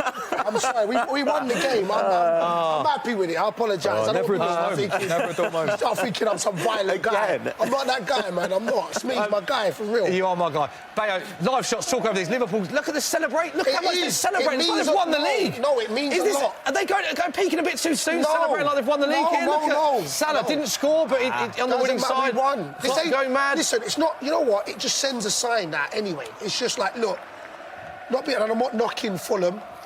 City beat Fulham, as of course they're expected to, and Tottenham, top 4, good team. We just they ask questions and we keep answering it, and that's where it is. Momentum is contagious, so we just got to keep riding this momentum. So we ain't won like we won the league, but this was a big game. There's no two ways about it. So I get it. Celebrate, exactly. Do that. Yeah, wipe your nose as well. Very animated club. What them ones then? Look at That's it, these do it. scenes. Let them know. Going Let them know. absolutely Let crazy. them know. He It's a knows big- that was a big 3 points in the title race for Liverpool. It's different chasing City down now than it is like these sort of scenes happening when Rodgers' side were like 9 points ahead, isn't it? And of course, we've seen Liverpool against Spurs. Spurs have to play City 3 times, twice in the Champions League and in the league, of course. So, be interesting to see how those games unfold. Well, let's go straight to Social Corner. What are people saying? People just reacting to the game, talking about Hugo Lloris's bad mistake. But who do we think was man of the match there? Who was the standout performer? It's quite a hard one. Tough one, yeah. Team effort from Liverpool. I thought Robertson was brilliant first half. Yeah, a bit solid, quiet in right? second half, Yeah. wasn't he? To be fair, our front three I thought was quiet. Firmino, Mane, who's been on flames, was quiet. Salah's been on quiet, was quiet. Danny Rose had a very good second half. VVD was solid. Virgil van Dijk. He was solid. He was solid. Especially you think back to that one-on-one. That, Yeah. I'm telling you, 2-on-1. Big moment when you in the look game, at that, when big you look moment. at that chance, and of course, you know, I guess if Kane's running down and you can put him on his left, you can finish on either foot, maybe a bit different. But him shaping his body that way, it was a massive moment. Him cutting off that pass and still thinking Sissoko can take it on his. I thought it was big, and he won his aerial battles. VVD was solid. Big comments coming in. Evan says, how Spursy was that? Pepe says, lucky Liverpool. Vidal says, who do we think will finish in this top 4 now? It's so tight, isn't it? So tight. We have to do this like every 2 weeks now. changed Don't we? all The the Football time, doesn't Social it? just like, OK, who is the top 4? But It's like Arsenal, like, probably odds on now. Well, no if we way. beat Newcastle tomorrow, then we'll be in third and we'll be 2 points ahead of United and Spurs. United obviously still have to play City. Spurs still have to play City. Chelsea, I think, still have to go to Anfield. So, yeah, I don't know. At that point, you kind of think like we've got a pretty good shot. But I'd still say Spurs. I still think Spurs are pretty likely to make it. Spurs plus one other. Well, let's have a look at that top of the table now, because it is very tight, as Pato alluded to there. Story of the day, huge win for Liverpool very late on. So they leapfrogged Man City, top of the league, 79 points from 32. Worth pointing out, Man City do have that game in hand, though, and a superior goal difference as well. 2 points separate them. Then the battle for fourth, Spurs 61, equal on points with Man United, but have that superior goal difference.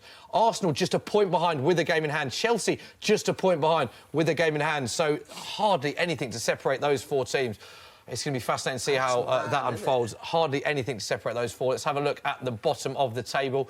Of course, Huddersfield relegated from the Premier League yesterday. Fulham and Cardiff make up the bottom 3. Cardiff, Neil Warnock absolutely fuming with a few decisions that didn't go Cardiff's way. And Chelsea, again, leaving it very late to win that match. Burnley just ahead of them in 17th, 33 points for them. So that is how the table looks.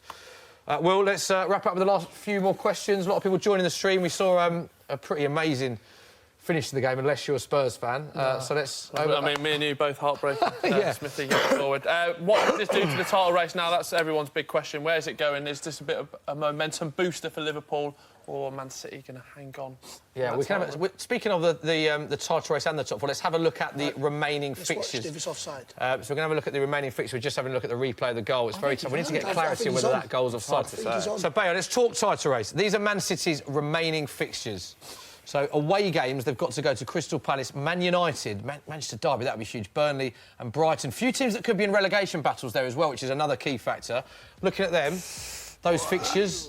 Do you expect City to win most of them? Where do you think they might struggle to pick up 3 points? Of course, back-to-back games with Tottenham and United.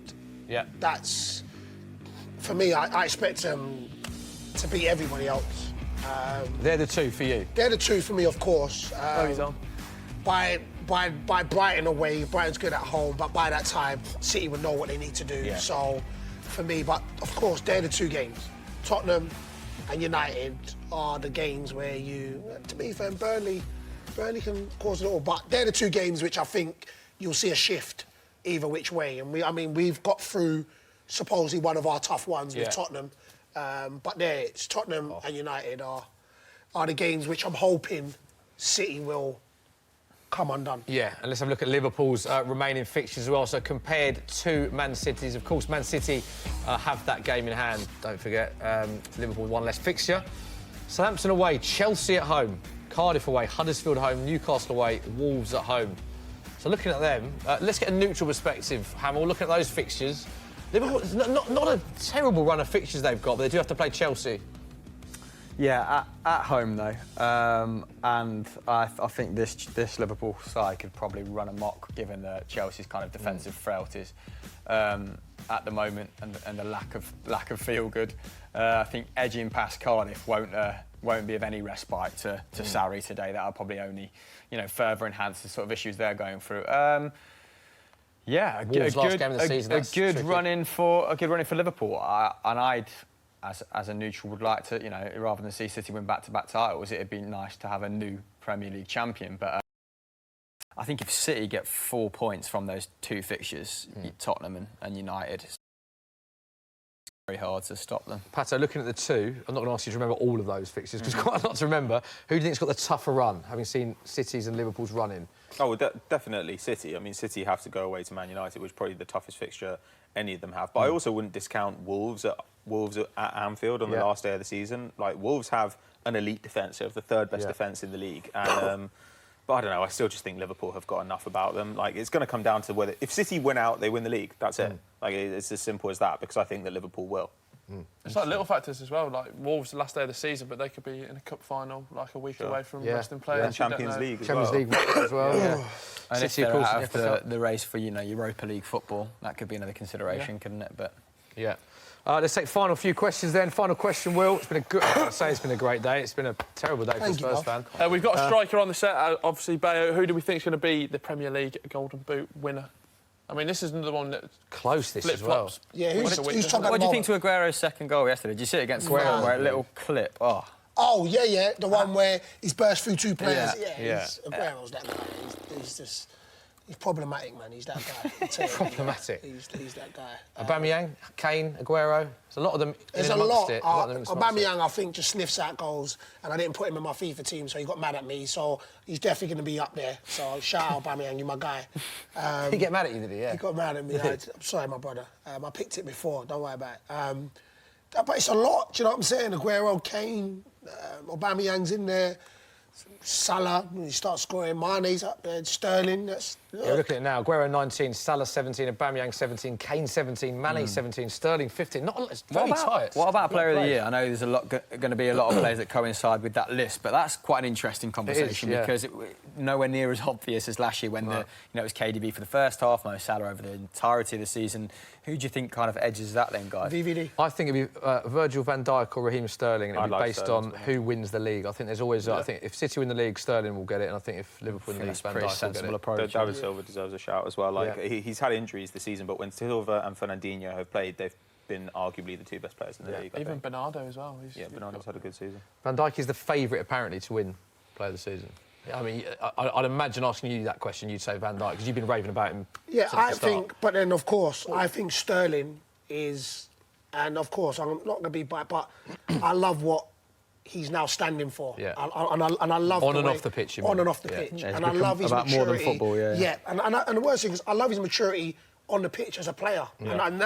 And you see it, and what's good, he's doing it for England. Yeah. He's just all round. He's never shied away from it, has he? For me, the respect that that kid has to get on, man, it's second to none. Do you know what I'm saying? And he's proving it week in, week out. And people are still having reservations and still trying to find crap to say. And he keeps coming through. So, to be fair, if either of them win, but I just do think that VVD has so solid Liverpool. I think, going forward, and then him, that one person, has just steadied the ship in the back. That's the reason why I'd give it to him. So you would, as much as you like both players, only one can win it. You'd say Van Dijk just over Raheem Sterling. Yes, I would. And then, of course, I'll give you, I think, whoever wins the league will then get that. It would give them that little bit. You usually see that playing a big factor, don't you? Yeah. Good question. Any other final ones? Will? Yeah, question here from Will Brazier. Bayo, can you give Smithy a right hook like you did last time? He's my guy. We won. Like, you can't punch me after we've lost another double. If anything, I should get a free hit, shouldn't I? That's how it started. That's how it started. Right, that is all we've got time for. Big thanks. Pato, great to have you back, mate, on the show. Thank you. It's a pleasure to be here. Will, brilliant to have you on social as well, as always. I'm sure you'll be back very soon. Chris, good to see you. Good day for Celtic as well. Very happy Celtic fan, of course. What a day. What a time to be alive. I've seen the hope, extinguished in your eyes, and Celtic have won, mate. So, there great you go. Success. Bayo, very happy fan. I think when Spurs play Liverpool again, we might mix it up with the guests a bit, because sitting next to you watching Spurs lose in the 92nd minute. Don't think I didn't see what you did when they scored. You know what I'm saying? Don't think I didn't see it, but no, it's a great show. Pleasure to have you on, as always. Let's have a look at when we are back. Football Social takes no rest, as you know. Another huge game, Liverpool against Chelsea. Sunday, April the 14th. That'll be 4:15 on Soccer M and Football Daily's YouTube channel. Massive game for top four. Massive game in the title race. Right, so thank you very much for joining us. It's been a great show. Well hosted, Smithy, mate. Thank you very much, guys. Enjoyed it as always. We'll see you very soon on the 14th. Here are our best bits of the show. Bye-bye.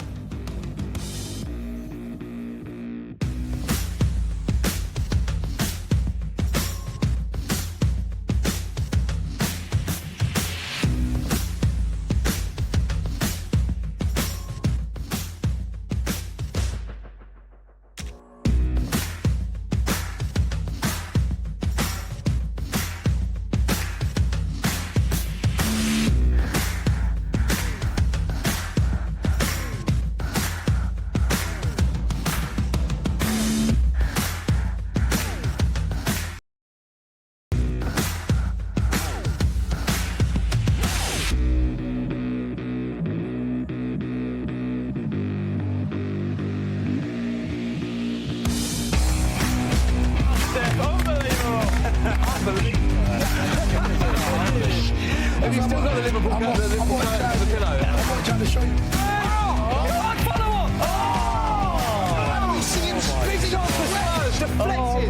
Bear greedy, brother. Stop away, Liverpool still with a chance. It's on your screen right now.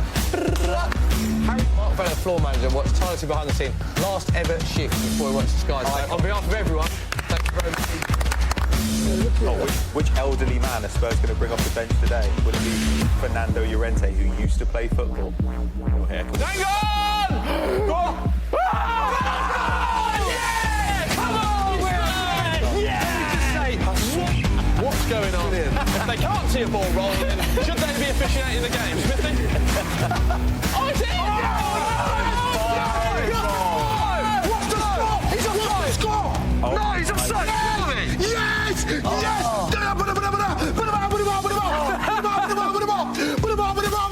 What's the score? Yes! Oh, snap!